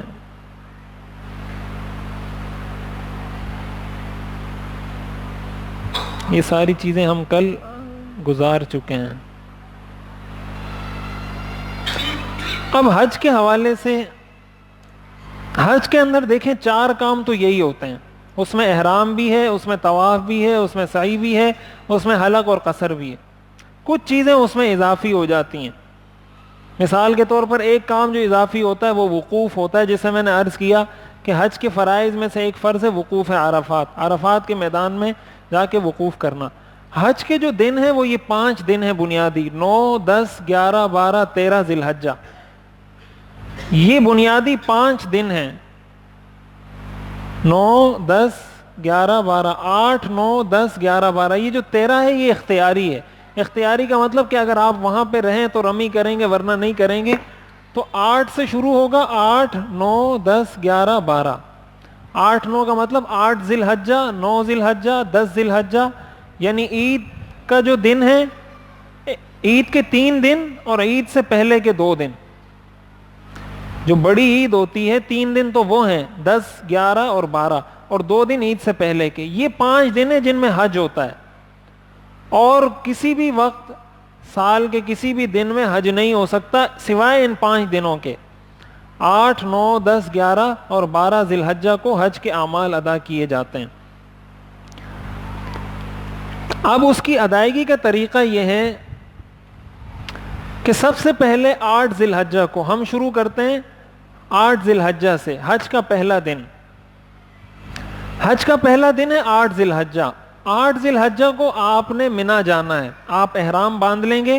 احرام باندھنے کے بعد غسل وغیرہ جسے میں نے عرض کیا تھا وہ کرنے کے بعد آپ کے جو بھی ٹریول ایجنٹ ہے، جو بھی آپ کو لے جانے والا ہے، وہ آپ کو لے جائے گا منا. منا میں پہنچ کے 5 نمازیں پڑھنی ہے. منا میں پہنچ کے آپ نے کوئی بھی کام نہیں کرنا. یہ بنیادی طور پر حج کی تیاری کے لیے گویا اللہ شریعت نے ایک دن دیا ہے کہ آپ منا میں رہ کر اگلے دن کے لیے تیاری کریں، 9 ذی الحجہ کے لیے.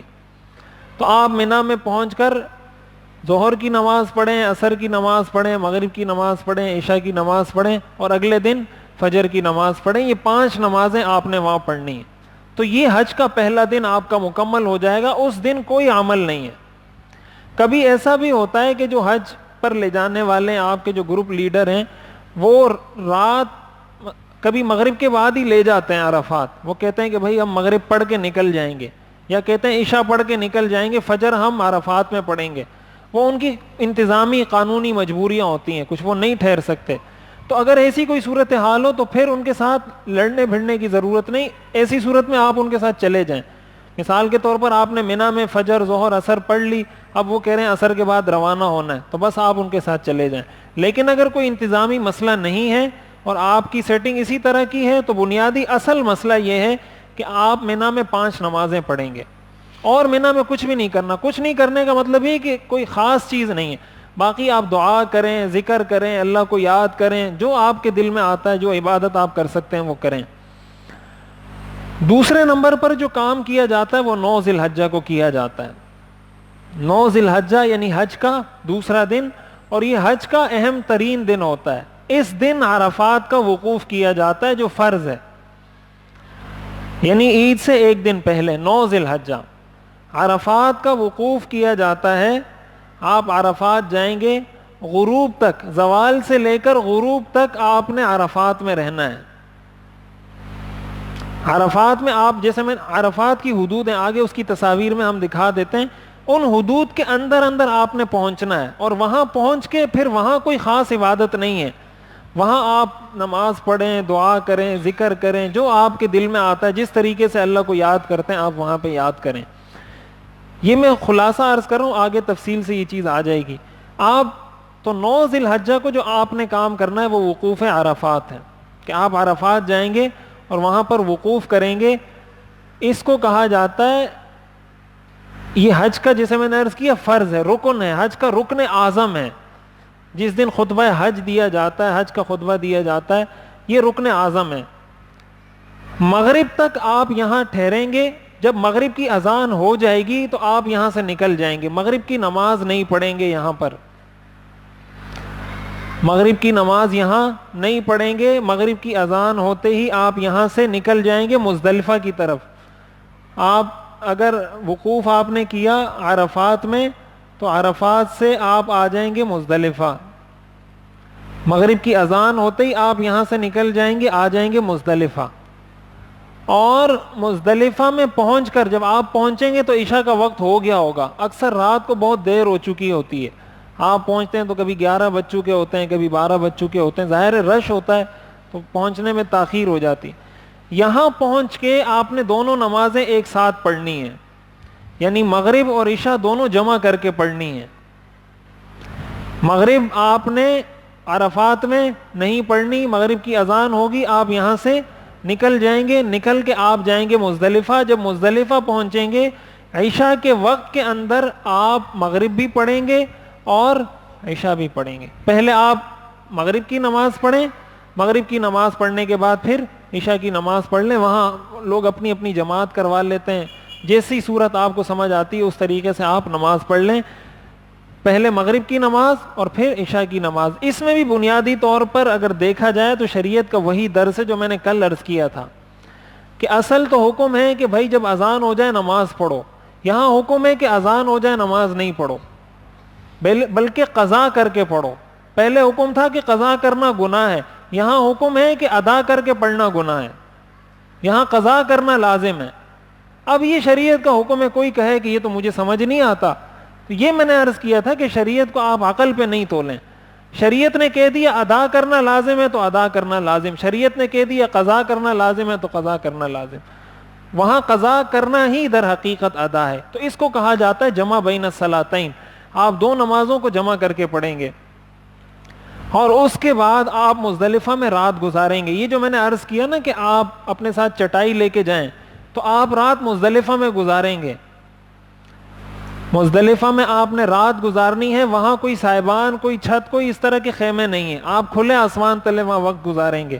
تو جو چٹائی وغیرہ آپ کے پاس ہوگی وہ بچھا کے آپ اس پہ تھوڑی دیر آرام کر لیں. تہجد پڑھنی ہے, ذکر کرنا ہے, کچھ بھی کرنا ہے. فجر کی نماز وہاں پڑھنے کے بعد وہاں وقوف کیا جاتا ہے, وقوف مزدلفہ. یہ جو وقوف ہے مزدلفہ میں جو کیا جاتا ہے یہ واجب ہے. یہ فجر کے بعد سے شروع ہوتا ہے اور طلوع شمس جو جب سورج طلوع ہوتا ہے اس سے پہلے تھوڑا سا پہلے تک اس کا وقت ہے، مختصر سا دورانیہ ہے. یعنی فجر کی نماز کے بعد جب فجر کا وقت ختم ہوتا ہے، جس وقت طلوع آفتاب جس وقت ہوتا ہے، یہ جو دورانیہ یہ مزدلفہ کے وقوف کا وقت ہے. اور وقوف کا جیسے میں نے عرض کیا کہ وقوف کوئی خاص عمل نہیں ہے. وقوف کا مطلب یہ کہ آپ نے اس حدود کے اندر رہنا ہے، بس وہاں آپ تلاوت کریں، ذکر کریں، کچھ بھی آپ کریں، آپ کو اجازت ہے. یہاں آپ نے وقوف کیا مزدلفہ کا. اب مزدلفہ کا وقوف کرنے کے بعد یہ کون سا دن شروع ہوا ہے؟ یہ 10واں دن ہے، عید کا جو دن ہے. 10 ذی الحجہ شروع ہو چکا ہے. 8 ذی الحجہ کو آپ نے منی میں گزارا، 9 ذی الحجہ کو آپ نے عرفات میں وقوف کیا، رات کو آپ آ گئے واپس مزدلفہ. مزدلفہ میں رات گزاری، 2 نمازیں اکٹھی پڑھی، صبح مزدلفہ کا وقوف کیا. اب جیسے ہی سورج طلوع ہو یا طلوع آفتاب سے تھوڑا سا پہلے آپ روانہ ہو جائیں گے منی کی طرف.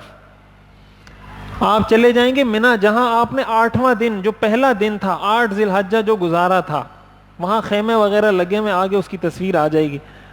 آپ نے منی جانا ہے. اب 10 ذی الحجہ جو ہے یہ حج کا جتنے دن ہیں ان میں سب سے مصروف ترین دن عید کا دن ہوتا ہے. اس میں آپ نے 3 کام کرنے ہیں ترتیب سے. پہلے کام کو کہا جاتا ہے رمی. رمی کا مطلب ہوتا ہے کنکری مارنا، جو شیطان کو کنکری ماری جاتی ہے اس کو رمی کہا جاتا ہے.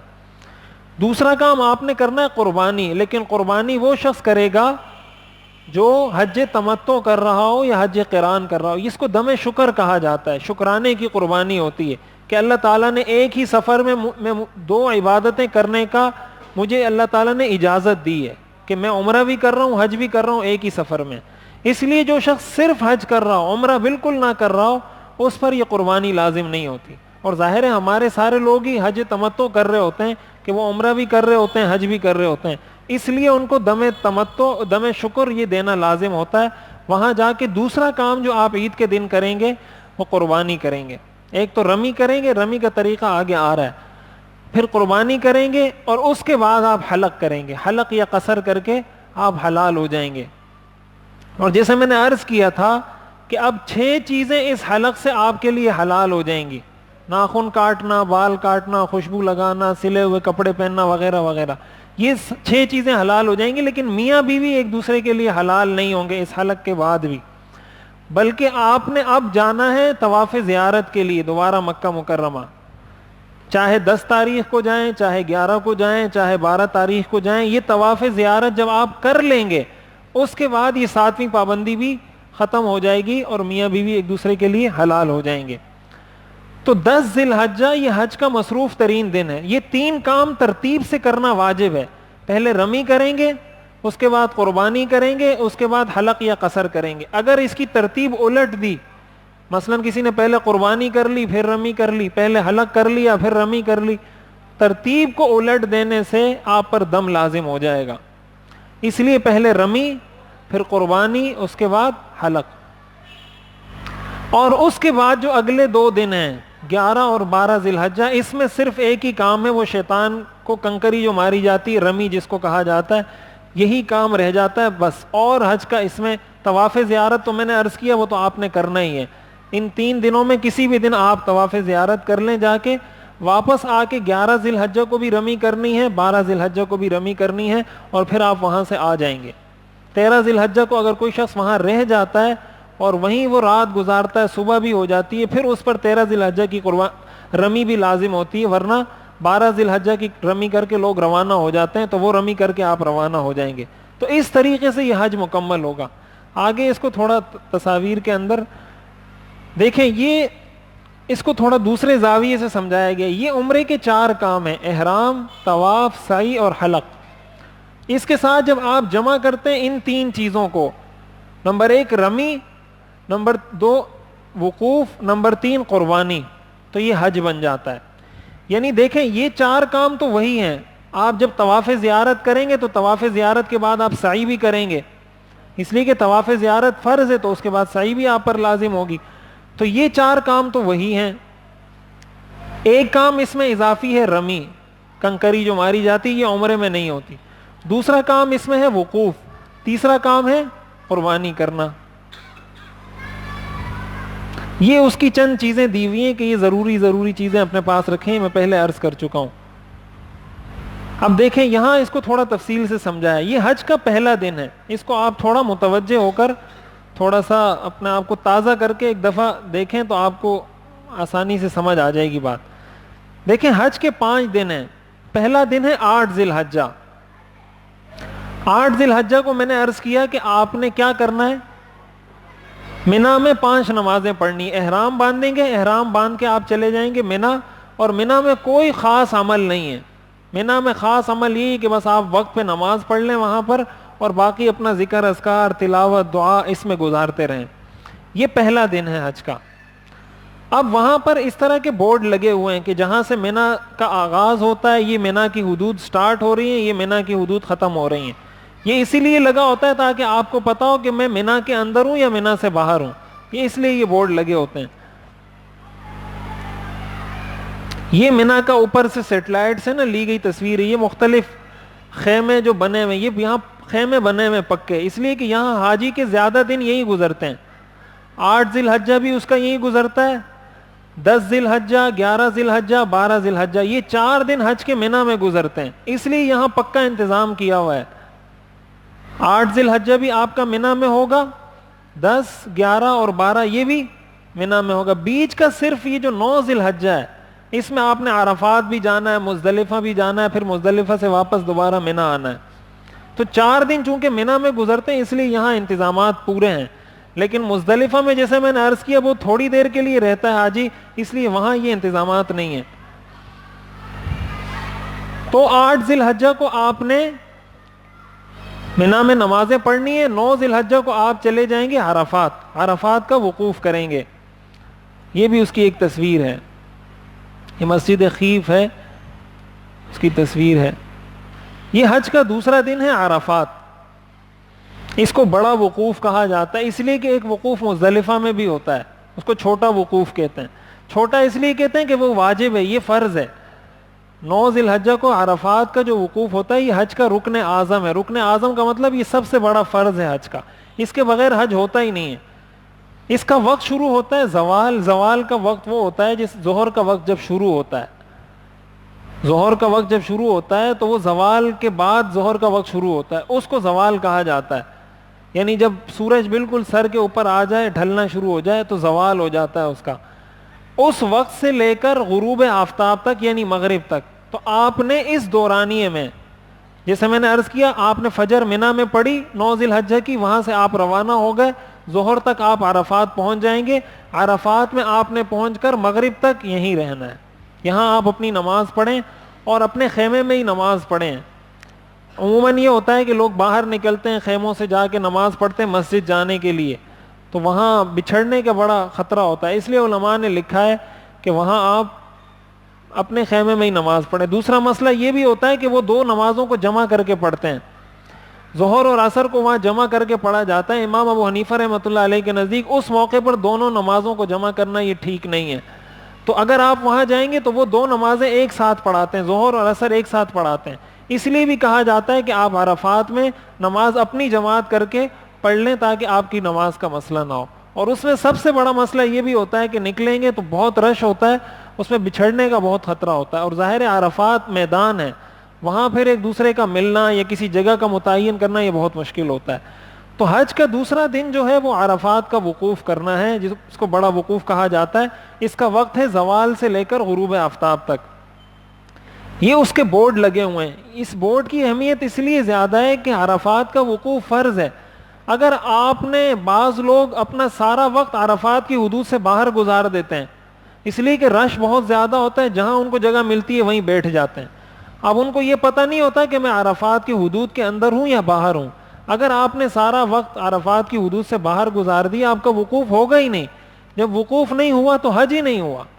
اس لیے ان بورڈوں کو آپ دیکھیں، وہ جگہ جگہ یہ رہنما بورڈ لگے ہوتے ہیں، وہ بتا رہے ہوتے ہیں کہ یہاں عرفات کی حدود ختم ہو رہی ہیں، یہاں شروع ہو رہی ہیں. جو مسجد ہے عرفات کی، مسجد خیف، اس کا بھی جو اگلا حصہ ہے یعنی منبر کی طرف کا جو حصہ ہے وہ عرفات کی حدود سے باہر ہے. بعض لوگ مسجد میں جا کے وقوف کر لیتے ہیں اور مسجد کے اس حصے میں کرتے ہیں جو بالکل منبر کی طرف ہے. یہ حصہ مسجد کا عرفات کی حدود سے باہر ہے.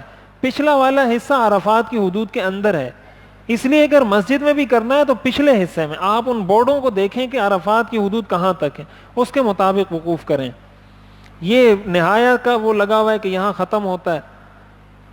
قبلے کے بورڈ بھی جگہ جگہ لگے ہوئے ہیں کہ قبلہ، تاکہ انسان کو پتہ چلتا رہے یہاں قبلہ اس طرف ہے. یہ عرفات کا وہ میدان ہے. اور یہ وہ سارے وہ درخت ہیں جو جنرل ضیاء الحق مرحوم کے دور میں پاکستان سے بھیجے گئے تھے. یہ سارے پاکستانی درخت ہیں جو عرفات کے اندر لگے ہوئے ہیں. یہ یہاں سے ان کے لیے ہدیہ بھیجا گیا تھا. پورے عرفات میں یہ درخت لگے ہوئے ہیں. یہ انہوں نے فوارے لگائے ہوئے، اس سے پانی، اس طرح پانی کی فوار وہ ہو رہی ہوتی تاکہ گرمی اس سے کم ہو اور پریشانی نہ ہو لوگوں کو. یہ جبل رحمت ہے عرفات کے اندر. لیکن حج کے دنوں میں آپ یہاں اوپر چڑھنے کی کوشش نہ کریں. یہ عرفات کے میدان میں جبل رحمت ہے، تو یہ قبولیت کے مقامات میں سے ایک مقام ہے. لیکن آپ حج کرنے کے بعد جب فارغ ہو جائیں بعد میں یہاں چلے جائیں زیارت کے لیے. حج کے دن 9 ذی الحجہ کو یہاں چڑھنے کی کوشش نہ کریں، اس لیے کہ رش بہت بے تحاشا ہوتا ہے، تو وہاں حادثات کے بہت خطرات ہوتے ہیں کہ ایک آدمی بھی پھسل گیا تو اس کی وجہ سے 10 20 20 30 آدمی پھر ان کی جانیں جاتی ہیں. یہ اس کا ایک منظر ہے. اس طرح لوگ وہاں موجود ہوتے ہیں. یہ میں عرض کر رہا ہوں یہ وہ چیز ہے جس سے کافروں کو چڑ ہے. یہ منظر آپ کو نہ یہودیوں کی عبادت گاہ میں ملے گا، نہ عیسائیوں کی عبادت گاہ میں ملے گا، نہ ہندوؤں کی، کہیں آپ کو نہیں ملے گا. اس چیز کو دیکھ کے وہ جلتے اور سڑتے ہیں کہ مسلمانوں کے روحانی مقامات کیوں محفوظ ہیں. یہ کیوں اتنے سارے پوری دنیا سے جمع ہو کے ایک ہی لباس میں، ایک ہی ترانہ، ایک ہی الفاظ، ایک ہی عبادت، اور اس طرح جمع ہو جاتے ہیں پوری دنیا سے آ کے، اتنے اختلافات کے باوجود پھر یہاں آ کے جمع ہو جاتے ہیں. یہ تو وہ چیز ہے جو مسلمانوں کو سیکھنی چاہیے کہ ہمیں کتنا بڑا اتحاد اور اتفاق کا درس دیا جاتا ہے اس حج کے ذریعے، کہ ساری دنیا سے مسلمانوں کو ہر زبان کا، ہر رنگ کا، ہر نسل کا، چھوٹے قد کا، بڑے قد کا، عربی، عجمی، سارے آ کے ایک ہی کھلے میدان میں ایک ہی لباس پہن کے وہاں کھڑے ہوتے ہیں، یہ بتانے کے لیے کہ ہم سب ایک ہیں، ہم پوری ایک امت ہیں. یہ اس کا حج کا وہ بنیادی درس ہے. اب آپ نے عرفات کا وقوف کر لیا. اب عرفات میں جیسے میں نے عرض کیا مغرب کی اذان ہوئی تو آپ نے نماز نہیں پڑھنی. آپ اذان ہوتے ہی وہاں سے نکل جائیں گے مزدلفہ کی طرف. مزدلفہ میں پہنچیں گے تو عشاء کے وقت میں آپ نے مغرب اور عشاء دونوں نمازیں عشاء کے وقت میں پڑھنی ہے. پہلے مغرب پڑھ لیں، اس کے بعد عشاء پڑھیں گے. تو یہ آپ کا دوسرا دن مکمل ہوا. پہلا دن 8 ذی الحجہ تھا، اس دن ہم نے کیا کیا تھا؟ مینا میں 5 نمازیں پڑھی تھی. دوسرا دن 9 ذی الحجہ تھا، اس دن ہم نے کیا کیا؟ عرفات کا وقوف کیا. کب سے کب تک؟ زوال سے لے کر مغرب تک. پھر مغرب میں کیا کرنا ہے؟ مغرب کی نماز پڑھے بغیر ہم مزدلفہ چلے جائیں گے اور وہاں عشاء اور مغرب ایک ساتھ ادا کی جائے گی. یہ مزدلفہ کے بورڈ ہیں، وہاں بھی حدود لکھی ہوئی ہیں کہ مزدلفہ یہاں سے شروع ہوتا ہے اور یہاں ختم ہو جاتا ہے. یہ اس میں دیا ہوا ہے کہ یہ 9 ذی الحجہ یہ مزدلفہ کی مسجد ہے، مسجد المشعر الحرام. 9 ذی الحجہ کی شام یہ عید کی رات ہے، یعنی اگلے دن عید ہوگی نا. آج 9 ذی الحجہ تھی تو اگلے دن 10 ذی الحجہ یعنی عید ہوگی. مغرب اور عشاء کی نمازیں ایک ساتھ پڑھیں. عشاء کے وقت میں ایک اذان اور ایک اقامت کے ساتھ. ایک مرتبہ اذان دیں اور اقامت بھی ایک مرتبہ کہیں، اسی اقامت سے مغرب پڑھ لیں، پھر دوبارہ اقامت کی ضرورت نہیں، اسی پرانی اقامت کے ساتھ آپ عشاء کی نماز بھی ادا کر لیں. اور اس کے بعد آپ نے یہاں رات کو رہنا ہے. پوری رات آپ یہیں گزاریں گے. وہ رات کو بہت دیر ہو چکی ہوتی ہے، 12 1 2 بج جاتے ہیں لوگوں کو. تھوڑی دیر آرام بھی کر لیں تاکہ اگلے دن کا جو دن ہے وہ بھی مصروف ترین دن ہے، جو عید کا دن ہے، اس کے لیے بھی تیار ہو جائیں. اور آرام کرنے کے بعد پھر کچھ تہجد وغیرہ پڑھ کے ذکر اذکار اللہ تعالیٰ کو یاد کر لیں. اور فجر جب آپ پڑھ لیں گے اس کے بعد آپ نے مزدلفہ کا وقوف کرنا ہے. یہ مزدلفہ کی حدود ہیں. 10 ذی الحجہ یعنی عید کے دن فجر کے بعد سورج طلوع ہونے سے ذرا سا پہلے، یہ بہت تھوڑا سا دورانیہ ہے، آدھا گھنٹہ ہوگا، پونا گھنٹہ ہوگا، اتنا 1 گھنٹہ ہوگا. یہ دورانیہ ہے جس میں آپ نے مزدلفہ کا وقوف کرنا ہے. اور اب آپ نے یہ وقوف واجب ہے، واجب ہے. لہٰذا اگر کوئی بغیر عذر کے چھوڑ دے گا تو اس پر دم لازم آئے گا. یہ مزدلفہ کی حدود ہیں. اب حج کا تیسرا دن شروع ہوا. 10 ذی الحجہ جو عید کا دن ہے، یہ سب سے مصروف ترین دن حج کا یہی ہے جو عید کا دن ہے، یوم النحر جس کو کہا جاتا ہے. تو اس دن آپ نے سب سے پہلا جو کام کیا وہ کیا کیا تھا؟ مزدلفہ میں وقوف کیا تھا. جیسے ہی 10 ذی الحجہ یعنی عید کا دن شروع ہوا تو آپ نے وہاں پر وقوف کیا. وقوف کرنے کے بعد آپ دوبارہ آ جائیں گے منا. اب آپ کے بقیہ سارے دن منا میں گزرنے، بیچ میں آپ نے آنا ایک مرتبہ طواف کے لیے، اس کے علاوہ باقی سارا وقت آپ کا منا میں گزرے گا. اب طلوع آفتاب کے بعد آپ نے منا میں یہ 3 کام کرنے ہیں. نمبر 1 رمی، نمبر 2 قربانی، نمبر 3 حلق. رمی آگے وہ آ رہی ہے کہ رمی کس کو کہا جاتا ہے اور کیسے ہوتی ہے. یہ ترتیب سے کرنا واجب ہے، یہ بات ذہن میں رکھنی چاہیے، ترتیب سے کرنا اس کا واجب ہے. اچھا، قربانی کے اندر یہ ہوتا ہے عموماً یہاں سے لوگ جاتے ہیں وہ آپ کو ایک ٹوکن دے دیتے ہیں، یعنی آپ کو کہہ دیں گے کہ آپ کی قربانی 11 بجے آپ کی قربانی ہو جائے گی. وہ ٹائم اس لیے بتاتے ہیں کہ آپ کو یہ کہا جاتا ہے کہ 11 بج جائیں تو آپ اس کے بعد حلق کروا لیں، لیکن جو ٹائم دیا جاتا ہے اس ٹائم قربانی ہوتی نہیں ہے. مثلاً آپ کو کہا کہ آپ 11 بجے آپ کی قربانی ہو جائے گی، آپ نے اس حساب سے رمی کر لی تھی اور 11 بج گئے تو آپ نے 11:05 پہ آپ نے اس طرح پھیر دیا سر پہ، پتہ چلا آپ کی قربانی ہو رہی ہے 1 بجے، تو اب آپ پر دم لازم آ جائے گا. کیوں؟ اس لیے کہ یہ ترتیب سے کرنا لازم تھا. آپ نے پہلے حلق کیا ہے اور اس کے بعد آپ نے قربانی کی. اس لیے علماء کہتے ہیں کہ کوشش یہ کرنی چاہیے کہ اپنے گروپ لیڈر کو یا جو بھی آپ کا بڑا ہے اس کو یہ کہا جائے کہ وہ خود اپنی موجودگی میں وہاں جائے، یعنی آپ اپنے پورے گروپ میں سے کسی ایک آدمی کو بھیج دیں کہ بھائی تم جاؤ، تم قربانی دیکھ کے ہمیں بتا دینا کہ ہماری قربانی ہو گئی. وہ جب اطلاع کر دے اس کے بعد آپ وہاں پر، بعض لوگ یہ کرتے ہیں کہ قربانی کا انتظام خود کرتے ہیں. یہ تھوڑا مشکل ہوتا ہے لیکن ناممکن نہیں ہے کہ وہ خود ہی اس کو کہہ دیتے ہیں کہ بھائی میں خود جو ہے نا یہ کروں گا. تو آپ خود جا کے بھی کر سکتے ہیں، آپ خود جانور خرید کے ان کو پیسے دے کے ان کو کہہ دیں آپ اس کو ذبح کر دیں، اپنے سامنے کروا دیں. لیکن بہرحال یہ آپ کو پتا ہو کہ قربانی پہلے ہوئی ہے، حلق یا قصر بعد میں ہوا ہے، اس ترتیب الٹ نہ ہو اس میں. تو پہلا کام رمی ہوگا، دوسرا کام قربانی اور تیسرا کام حلق یا قصر ہوگا. یہ حج کا تیسرا دن ہے. رمی کے لیے آپ جب رمی کرنے جائیں گے تو آپ نے مزدلفہ میں جب رات گزاری ہے تو مزدلفہ میں آپ نے ایک کام اور بھی کرنا ہے. آپ نے وہاں سے کنکریاں چننی ہیں. وہاں سے آپ نے کنکریاں اس سائز کی جو آپ کی 2 انگلیوں کے درمیان آ جائے، انگوٹھے اور شہادت کی انگلی کے درمیان آ جائے، بس اس سائز کے. بعض لوگ وہاں جا کے چپل مار رہے ہوتے ہیں، کوئی جو ہے نا پتھر مار رہا ہوتا ہے کہ اس نے پوری زندگی تنگ کیا ہے، اس کو مارو صحیح. تو یہ جو ہے نا یہ کوئی ایسا نہیں ہے کہ آپ اس کو چپل ماریں گے تو اس کو زیادہ تکلیف ہوگی، وہ تو ایک دیوار ہے. یہ تو اللہ تعالیٰ نے ایک علامت مقرر کی. حضرت ابراہیم علیہ السلام جب اپنے بچوں کو، اپنی اہلیہ کو چھوڑ کر جا رہے تھے تو ایک مقام پہ پہنچے، شیطان نے دل میں ڈالا کہ تم بچوں کو چھوڑ کے جا رہے ہو، یہاں تو پیچھے کوئی ہے ہی نہیں، یہاں تو نہ پانی ہے نہ بندہ ہے نہ بندے کی ذات ہے، کیا کرو گے؟ تو انہوں نے کنکر اٹھایا اور مارا اور اعوذ باللہ من الشیطان الرجیم پڑھ کے کہا کہ اللہ کا حکم ہے میں یہ کام کروں گا. تھوڑا آگے گئے، پھر شیطان نے دل میں یہ کہا کہ تمہارے بچوں کو کوئی تکلیف نہ پہنچا دے، پھر انہوں نے پتھر اٹھا کے مارا. پھر آگے گئے، تیسری دفعہ پھر شیطان نے دل میں ڈالا، پھر انہوں نے ایک پتھر اٹھا کے مارا. یہ حضرت ابراہیم علیہ السلام کی وہ سنت ہے جو ہم پوری کر رہے ہیں. ایسا نہیں ہے کہ اس کے اندر وہ شیطان قید ہے. تو اس لیے آپ اگر چپل بھی ماریں گے، اور شیطان کو اصل تکلیف اس عمل سے ہوتی ہے کہ یہ حضرت ابراہیم کی وہ سنت کیوں زندہ کر رہے ہیں کہ حضرت ابراہیم نے مجھے دھتکارا تھا اور مجھے کہا تھا کہ اللہ کے حکم کے سامنے میں تجھے دھتکار دوں گا. آج ہر مسلمان آ کے مجھے دھتکارتا ہے اور کہتا ہے کہ اللہ کے حکم کے سامنے میں تجھے دھتکاروں گا. شیطان کو تکلیف اس عمل سے ہوتی ہے، اس پتھر سے اس کو تکلیف نہیں ہوتی کہ یہ کیوں ہر انسان، ہر مسلمان آ کے حضرت ابراہیم کی وہ سنت زندہ کر رہا ہے اور مجھے دھتکار رہا ہے.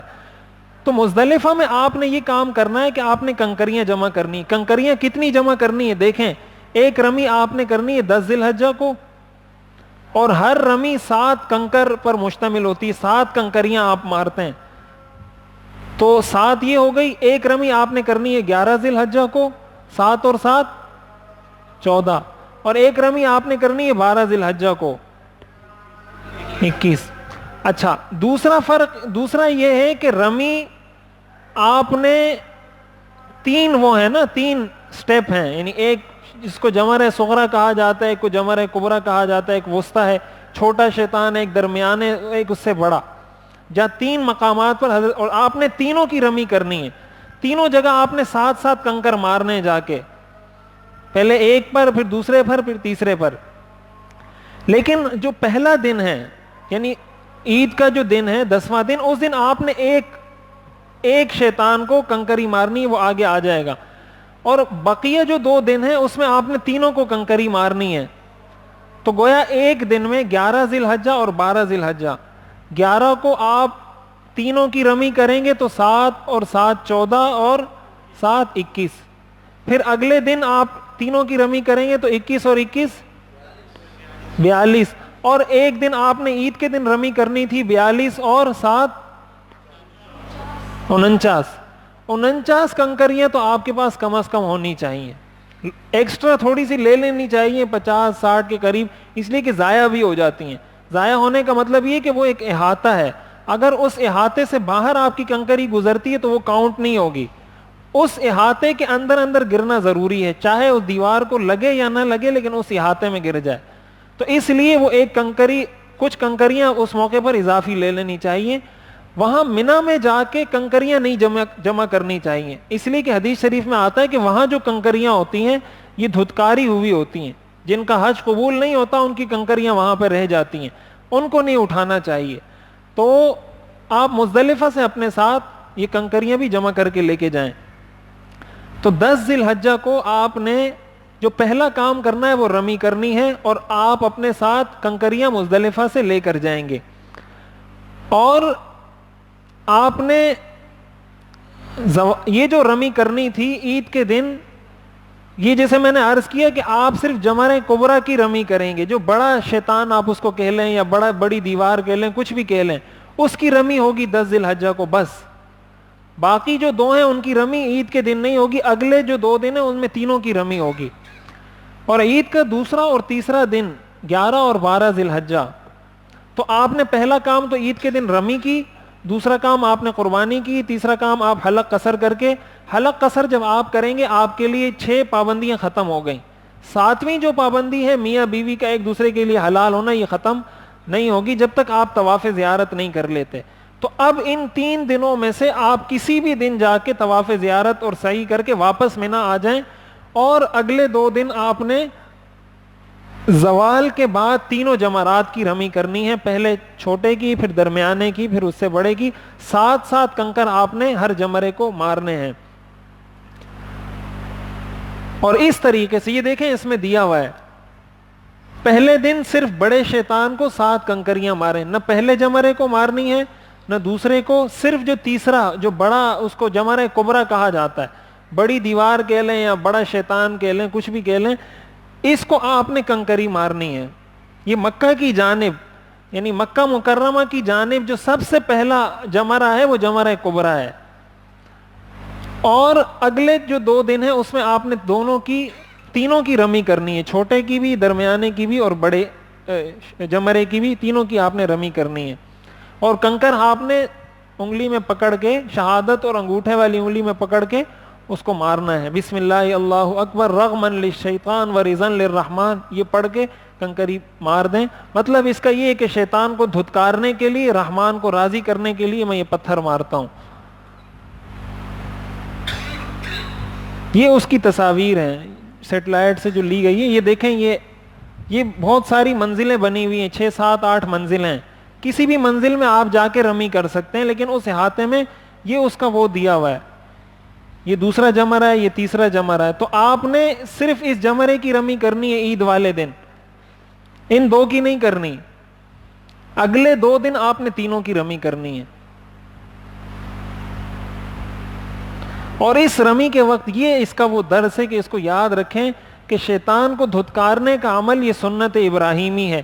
اس رمی کے وقت یہ یاد رکھیں کہ یہ رمی میں کیوں کر رہا ہوں, اور ساری زندگی میں نے یہ رمی کرنی ہے. یہ تو صرف ایک علامتی کام ہے کہ میں شیطان کو پتھر مار رہا ہوں، مطلب یہ کہ جہاں بھی شیطان میرے کام میں روڑے اٹکائے گا میں اس کو دھتکار دوں گا، اس کو کہوں گا کہ میں تیری بات نہیں مانتا، جس طرح حضرت ابراہیم علیہ السلام نے اس کو دھتکار دیا تھا۔ یہ در حقیقت یہ درس دینے کے لیے، یہ اس کا طریقہ اس میں دکھایا گیا کہ آپ انگوٹھے اور شہادت کی انگلی کے درمیان پکڑ کر کنکری مار دیں۔ یہ تو پرانی تصویر ہے، یہ اس طرح کا احاطہ بنا ہوگا، یہ پرانی تصویریں ابھی اس طرح نہیں ہے، اس احاطے میں گرنا اس کا ضروری ہے، دیوار کو لگنا ضروری نہیں، یہ جدید اس کی تصویر ہے، یہ مختلف منزلیں ہیں۔ اس میں اس چیز کا خیال رکھنا چاہیے، یہاں بھگدڑ مچتی ہے، پچھلی دفعہ بھی یہ مسئلہ ہوا تھا، اور یہ بھگدڑ اس لیے مچتی ہے کہ آنے کے رستے الگ ہیں، جانے کے رستے الگ ہیں۔ ہمارے لوگ کیا کرتے ہیں، چونکہ ہم اس نظم و ضبط کو اسلام کا حصہ سمجھتے ہی نہیں ہیں، ہم سمجھتے ہیں کہ شاید مسلمانوں کا کام ہی ہے کہ بد نظمی سے، حالانکہ اسلام نے سب سے زیادہ اس چیز پہ زور دیا ہے، جو آنے کا رستہ ہے اس کو آنے کے لیے استعمال کریں، جو جانے کا رستہ ہے اس کو جانے کے لیے استعمال کریں۔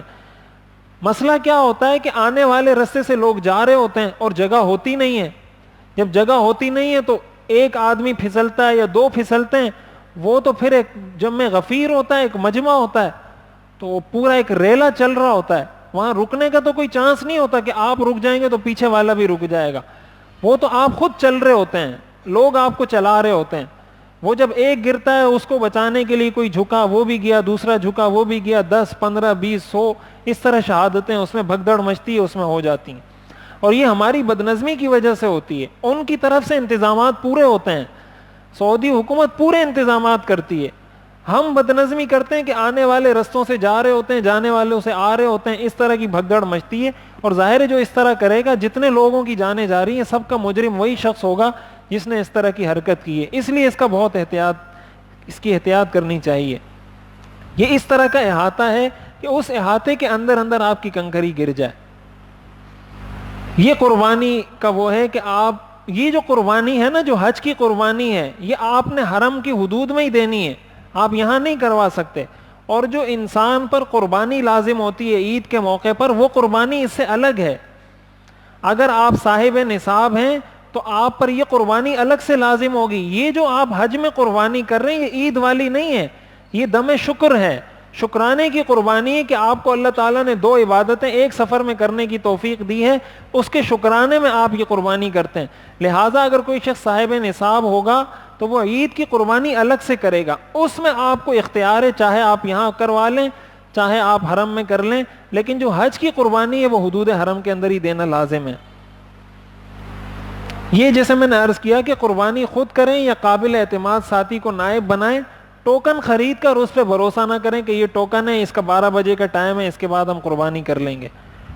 اور رمی کے بعد قربانی کے بعد حلق یا قصر، اور اس کے بعد آپ کے لیے 6 چیزیں حلال ہو گئیں۔ آپ سلا ہوا لباس پہن لیں، خوشبو لگا لیں، ناخن کاٹتے ہیں، بال کاٹتے ہیں، یہ ساری چیزیں، لیکن میاں بیوی حلال نہیں ہوں گے جب تک طواف زیارت نہیں کر لیتے۔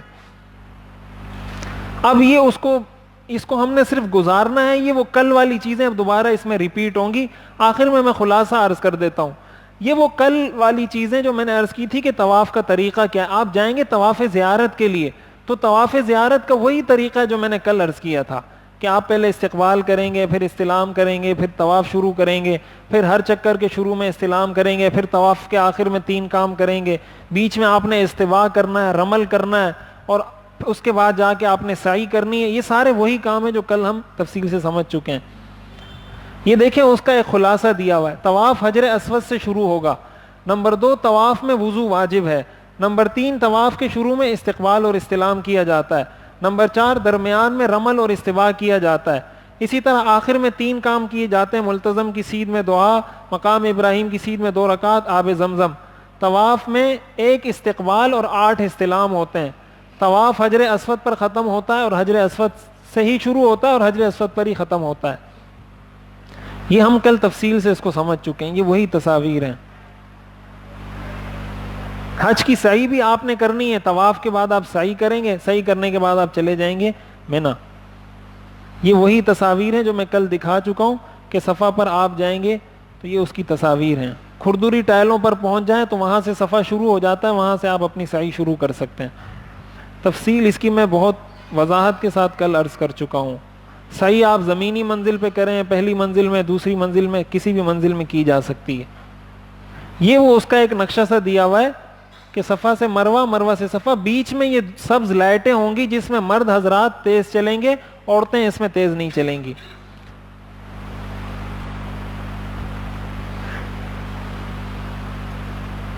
حرم شریف کے اندر ان چیزوں کا اہتمام کریں، تلاوت، ذکر، طواف وہاں کی خاص عبادت ہے، یہ عبادت کہیں اور نہیں ہو سکتی.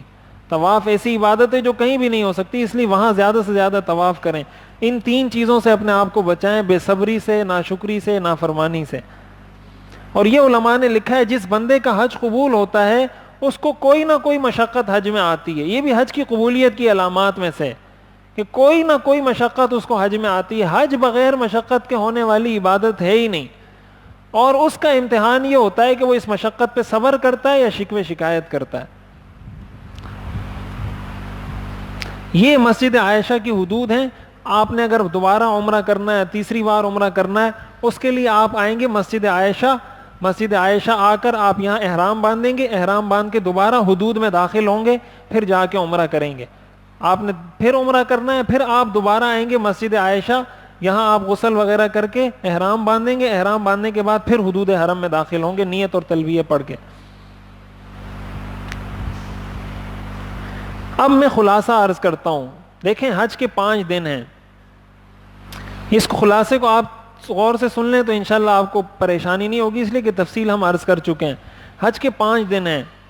پہلا دن کون سا ہے؟ 8 ذی الحجہ. دوسرا دن 9 ذی الحجہ، پھر 10، 11، 12 جو عید کے 3 دن ہیں. تو 8 ذی الحجہ کو حاجی کیا کرے گا؟ پہلے تو احرام باندھنا ہے. احرام باندھنے کے بعد کیا کرے گا؟ مینا جائے گا.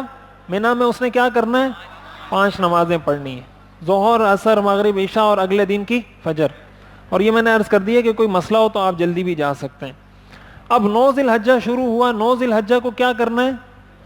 وقوف عرفات. عرفات جانا ہے. عرفات میں وقوف کب سے کب تک ہوگا؟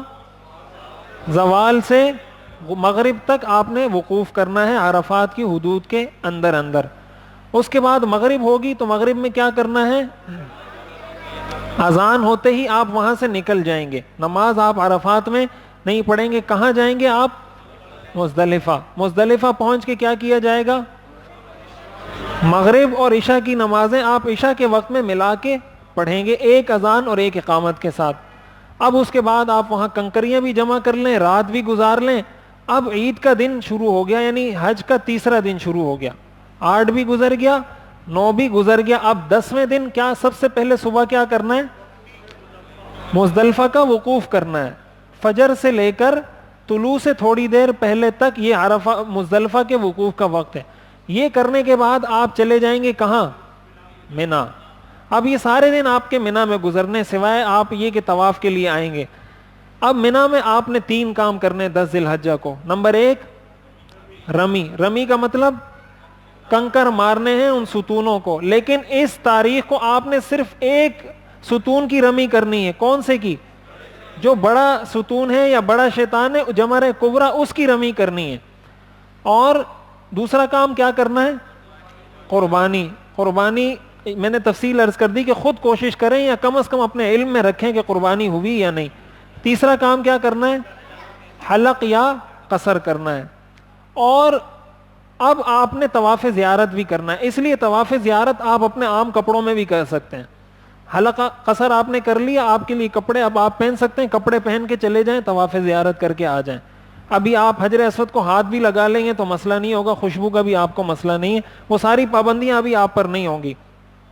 طواف زیارت اور سعی کرنے کے بعد آپ دوبارہ آئیں گے مینا. اب 11 اور 12 ذی الحجہ، 11 اور 12 ذی الحجہ. 11 کو کیا کرنا ہے؟ رمی کرنی ہے. 11 کا عمل یہی ہے کہ پہلے چھوٹے ستون کی، پھر درمیانے ستون کی، پھر اس بڑے ستون کی رمی کریں. پھر آ جائیں، پھر 12 ذی الحجہ کو پھر جائیں گے، پھر کیا کریں گے؟ رمی کریں گے. پہلے چھوٹے ستون کی، پھر درمیانے ستون کی، پھر بڑے ستون کی. اور اسی دوران آپ نے طواف زیارت بھی کر لیا ہوگا. یہاں ایک اہم مسئلہ خواتین کے سمجھنے کا یہ ہے کہ طواف زیارت فرض ہے. بسا اوقات ایسا ہوتا ہے کہ عورتوں کے مخصوص ایام ان دنوں میں آ جاتے ہیں. اب ظاہر طواف میں وضو واجب ہے، بغیر طہارت کے طواف نہیں ہو سکتا. اب وہ پریشان ہوتی ہیں کہ ہم کیا کریں. تو طواف زیارت میں اگر کوئی شخص بلا عذر تاخیر کرتا ہے اس پر تو دم لازم ہوتا ہے. یعنی کوئی شخص 10 ذی الحجہ کو بھی طواف نہ کرے, 11 کو بھی نہ کرے, 12 کو بھی نہ کرے, 13 ذی الحجہ کو آ کے طواف کر رہا ہے, اس پر تو دم لازم ہوگا. لیکن خواتین کے لیے یہ حکم نہیں ہے. خواتین کے اگر مخصوص ایام ہیں اس کی وجہ سے وہ تاخیر بھی کر لیتی ہیں, چاہے وہ 13 ذی الحجہ کو آ کے کر لیں, 14 ذی الحجہ کو آ کے کر لیں, 15 ذی الحجہ کو آ کے کر لیں, کسی بھی تاریخ میں آ کے وہ طواف زیارت کر لیں تو طواف ان کا ہو جائے گا, ان پہ دم بھی لازم نہیں ہوگا. لیکن یہ طواف بہرحال ان پر لازم ہے. یہ طواف کیے بغیر وہ واپس نہیں آ سکتی. اگر واپس آ گئی میاں بیوی ایک دوسرے پر حلال نہیں ہوں گے. یہ طواف فرض ہے, اس کے لیے اس کو اپنی فلائٹ کینسل کروانی پڑے, اس کو تاخیر سے کروانا پڑے, کچھ بھی کروانا پڑے.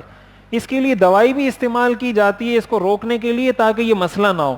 وہ استعمال اگر کوئی کرتی ہے خاتون اور اس سے اس کا یہ خون رک جاتا ہے اور مکمل رک جاتا ہے تب بھی وہ طواف زیارت کر سکتی ہے. تو چاہے وہ انتظار کرے اور 12 ذی الحجہ کے بعد جب وہ پاک ہو جائے طواف کر لے, چاہے تو وہ دوا استعمال کر کے روک کے پاک ہو کے ان دنوں میں طواف زیارت کر لے. لیکن طواف زیارت کیے بغیر کوئی چارہ نہیں. اگر کسی عورت کو یہ اندیشہ ہو کہ نہ دوا کام کر رہی ہے, نہ اس کے پاس فلائٹ کو کینسل کرنے کی یا ڈیلے کرنے کا کوئی موقع ہے, بس یہی دن ہے اس کے پاس. بعض لوگوں کی ترتیب اس طرح کی ہوتی ہے کہ 13 ذی الحجہ کی ان کی فلائٹ ہے. ایسی صورت میں علماء نے لکھا ہے کہ اب وہ اسی حالت میں اپنے آپ کو کوشش کرے کہ اپنے آپ کو مکمل طریقے سے اس طرح بچاتے ہوئے کہ وہاں حرم کی جگہ کوئی آلودہ نہ ہو, اس کے اہتمام کے ساتھ طواف زیارت اسی حالت میں کر لے. لیکن چونکہ اس نے ناپاکی کی حالت میں یہ طواف کیا ہے, اس کے جرمانے کے طور پر اس کو ایک بڑے جانور کی قربانی دینا لازم ہوگی.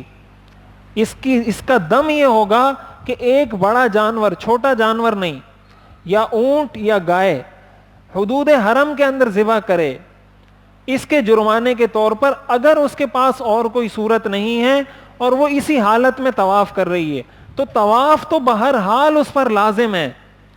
تو کوشش تو یہ کرے, یہ بالکل آخری آپشن ہے ناپاکی کی حالت میں طواف کرنا, بالکل آخری آپشن ہے. لیکن یہ بھی اگر طواف کر لیا تو ایسی صورت میں وہ ایک بڑے جانور کی قربانی دم کے طور پر دے گی اور اس کے بعد وہ وہاں سے لوٹ سکتی ہے. خواتین کے حوالے سے ایک مسئلہ یہ بھی بہت اہم ہے کہ اگر حج کے دوران خواتین کے ایام شروع ہو جاتے ہیں تو وہ حج کے سارے کام کر سکتی ہے سوائے طواف کے. حج کے جتنے کام ہیں خواتین کر سکتی ہے اسی حالت میں. وہ وقوف بھی کر سکتی ہے, وہ رمی بھی کر سکتی ہے, وہ احرام بھی باندھ سکتی ہے, وہ منی بھی جائے گی, سب کچھ کرے گی سوائے طواف کے. طواف ایسا عمل ہے جو اس کے بغیر نہیں ہو سکتا. تو طواف کے لیے تو یہ شرط ہے, لہذا اگر کسی کے دن شروع ہو جاتے ہیں وہ احرام باندھ کے حج شروع کر دیتی ہے, اس کا حج شروع ہو جائے گا, حج اپنا کرتی رہے, کوئی اس کو رکاوٹ نہیں. طواف اس حالت میں نہیں کر سکتی.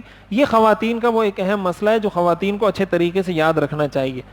اور اس کے بعد آپ حج مکمل کریں گے تو مدینہ منورہ جایا جاتا ہے. مدینہ منورہ ظاہر ہے حضور علیہ الصلوۃ والسلام کہ روضہ اقدس کی زیارت کے لیے جایا جاتا ہے, اور وہاں مسجد نبوی میں نماز پڑھنے کی فضیلت ہے, اس کے لیے جایا جاتا ہے. حضور علیہ الصلوۃ والسلام کا شہر ہے, وہاں آپ جائیں گے, وہاں کے بھی کچھ آداب ہیں کہ وہاں کی کسی چیز کو آپ برا نہ کہیں, وہاں ناشکری نہ کریں, کسی چیز کو کسی شخص کو برا نہ کہیں. یہ آداب کے خلاف ہے کہ آپ کہیں کہ مدینہ کی یہ چیز اچھی نہیں, یہ چیز اچھی نہیں.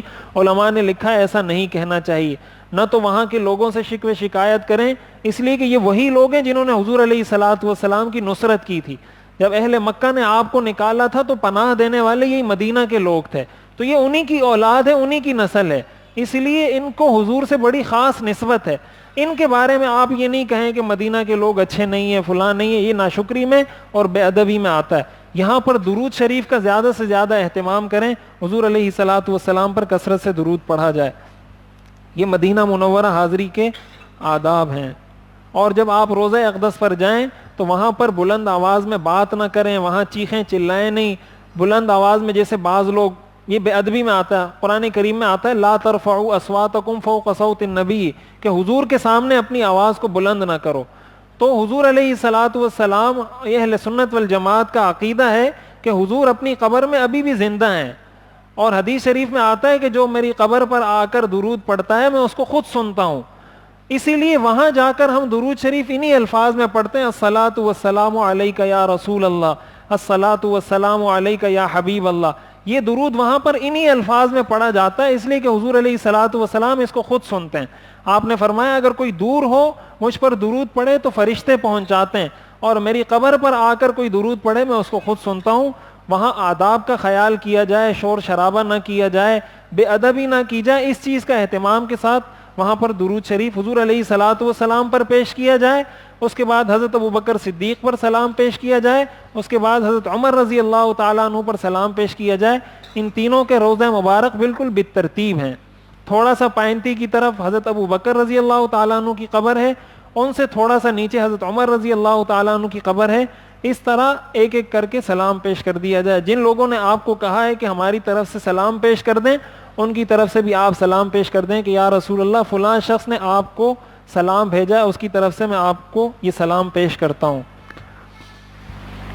یہ اس کے وہ الفاظ ہیں جو آپ نے پیش کرنے. یہاں حضرت یہ جو بڑا ایک سرکل سا بنا ہوا ہے، یہاں حضور علیہ الصلاۃ والسلام کا مواجہہ شریف ہے، یعنی حضور علیہ الصلاۃ والسلام کے چہرے مبارک کے سامنے یہ بنایا گیا ہے. تو یہاں کھڑے ہو کے آپ یہ سلام پیش کرتے ہیں.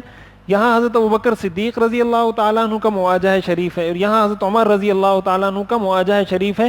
اس طرح کر کے ان دونوں حضرات پر بھی سلام پیش کیا جاتا ہے.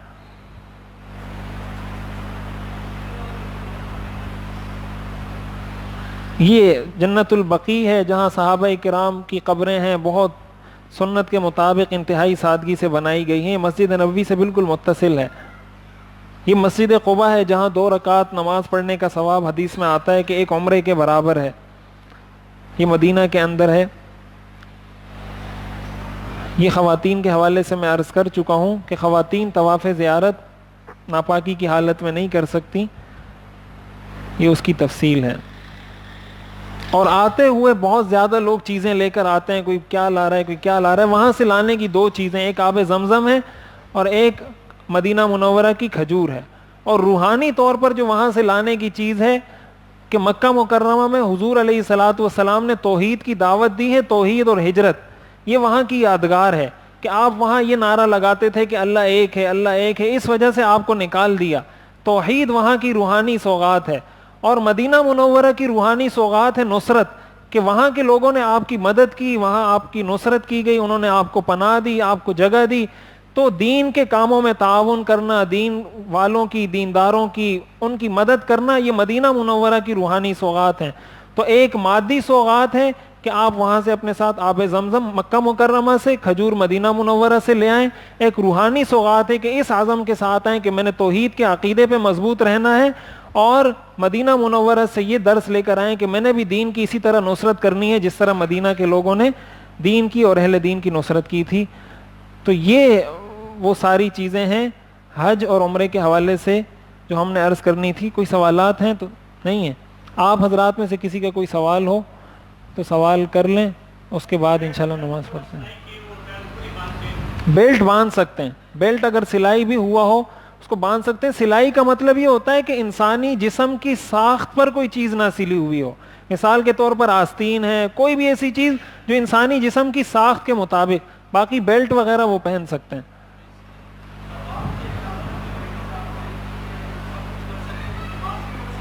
طواف کے علاوہ نہیں، خواتین نماز تو نہیں پڑھ سکتی. حج کے جو کام ہیں وہ کیے جا سکتے ہیں.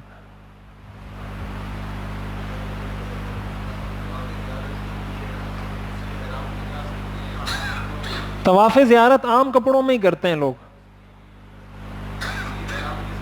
اسی احرام کے ساتھ کرنا چاہیں تو منع نہیں ہے، لیکن پابندی نہیں ہے کہ آپ احرام کی حالت میں کریں. ہاں، وہ طواف کے 7 چکروں میں استوا کیا جائے گا، وہ میں نے کل عرض کر دیا تھا. تو پھر وہ طواف روک لے اور بعد میں اپنا طواف مکمل کرے. جی، طواف کے دوران وضو ٹوٹ جائے تو وہیں طواف روک کر وضو کر لیں، وضو کرنے کے بعد جہاں سے طواف چھوٹا تھا جو چکر وہیں سے شروع کر دیں. نہیں نہیں ایسا کچھ نہیں ہے, جہاں سے آپ کا وہ چکر رہتا ہے وہیں سے چکر شروع کر دیں. اور کوئی سوال؟ نہیں, سعی کے بعد 2 رکعت نہیں, طواف کے بعد 2 رکعت پڑھنی ہے جو طواف کی واجب نماز ہے. مکروہ اوقات میں یہ 2 رکعت نہیں پڑھ سکتے, مکروہ اوقات کے علاوہ پڑھیں گے.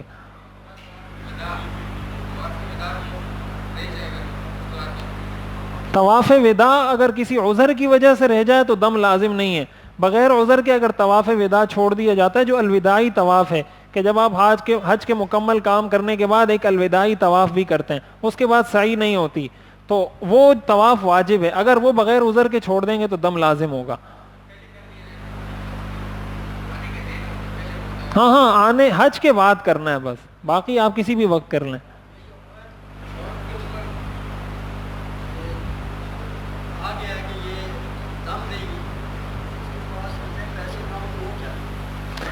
بس یا تو کچھ بھی کریں لیکن دم تو دینا پڑے گا, اس سے تو کوئی چارہ نہیں ہے. دم وہ اس کی یہ صورت ہو سکتی ہے کہ آ جائے یہاں پر طواف کر کے, پھر پیسے جمع کر کے وہاں بھجوا دیں اور وہاں حرم میں اس کی قربانی کروا دی جائے.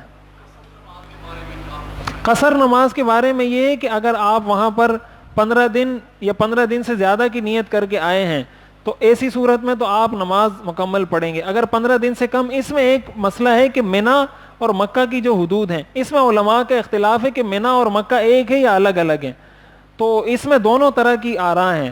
بعض لوگ کہتے ہیں کہ منا اور مکہ وہ ایک ہی بن گیا, اب الگ الگ نہیں رہا. بعض علماء فرماتے ہیں نہیں, منا اور مکہ الگ الگ ہیں ابھی بھی.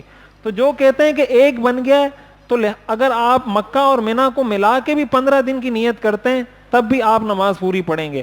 اور جو کہتے ہیں کہ نہیں منا الگ ہے اور مکہ الگ ہے, تو وہ کہتے ہیں کہ 15 دن الگ سے اگر مکہ میں نیت کی ہے یا 15 دن الگ سے منا میں نیت کی ہے تب تو آپ مکمل پڑھیں گے, ورنہ نہیں.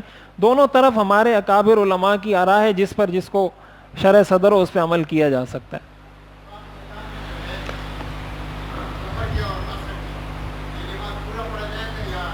کہاں پر؟ عرفات میں پوری پڑھیں گے. وہ اس پر ڈیپینڈ کرتا ہے کہ آپ وہاں مسافر ہیں یا وہ ہیں قصر کر رہے ہیں یا آپ مکمل کر رہے ہیں, وہ اس پہ ڈیپینڈ کرتا ہے مسافر ہیں یا مقیم ہیں. نہیں, پوری نہیں پڑھ سکتے. اگر آپ پر قصر لازم ہے تو پوری نہیں پڑھ سکتے, آپ نے قصر ہی کرنا ہوگا. کیا چیز؟ طواف حجر اسود سے شروع ہوتا ہے, یہ تو میں نے تفصیل سے عرض کر چکا ہوں. زخم وغیرہ لگ جائے اس سے طواف پہ اثر نہیں پڑتا. خون اگر نکل جائے وضو ٹوٹ جائے گا. نہیں, دم وغیرہ لازم نہیں ہوتا.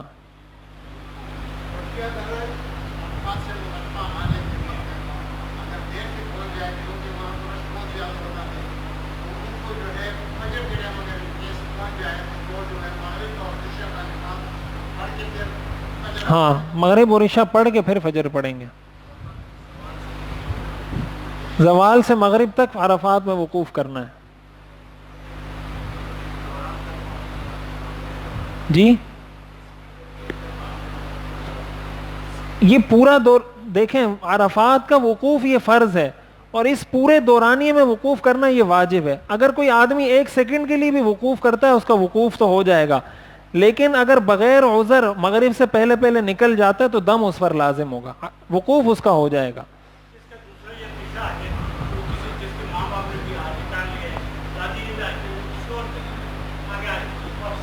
ہاں ہاں, کوئی بھی نیک عمل ہو, حج ہو, تلاوت ہو, نماز ہو, آپ پوری امت کو بخش دیں. حضور علیہ الصلوۃ والسلام کو, پھر صحابہ کو, پھر اولیاء اللہ کو, اپنے والدین کو, جس جس کو آپ بخشنا چاہیں اللہ تعالیٰ سب کو ثواب بھی پہنچائیں گے اور آپ کے ثواب میں کوئی کمی بھی نہیں ہوگی.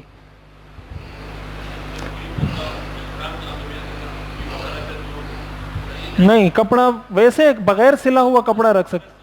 ہاں, بغیر سلا ہوا کپڑا رکھ سکتے ہیں, سلا ہوا کپڑا نہیں رکھ سکتے. یا جو انڈر ویئر وغیرہ ہوتی ہے وہ بھی نہیں پہنی جا سکتی اس میں. یہ لوگ بہت غلطی کرتے ہیں, وہاں سے فون کرتے ہیں کہ مجھ سے یہ غلطی ہو گئی اب کیا کریں, تو پھر دم لازم ہوگا.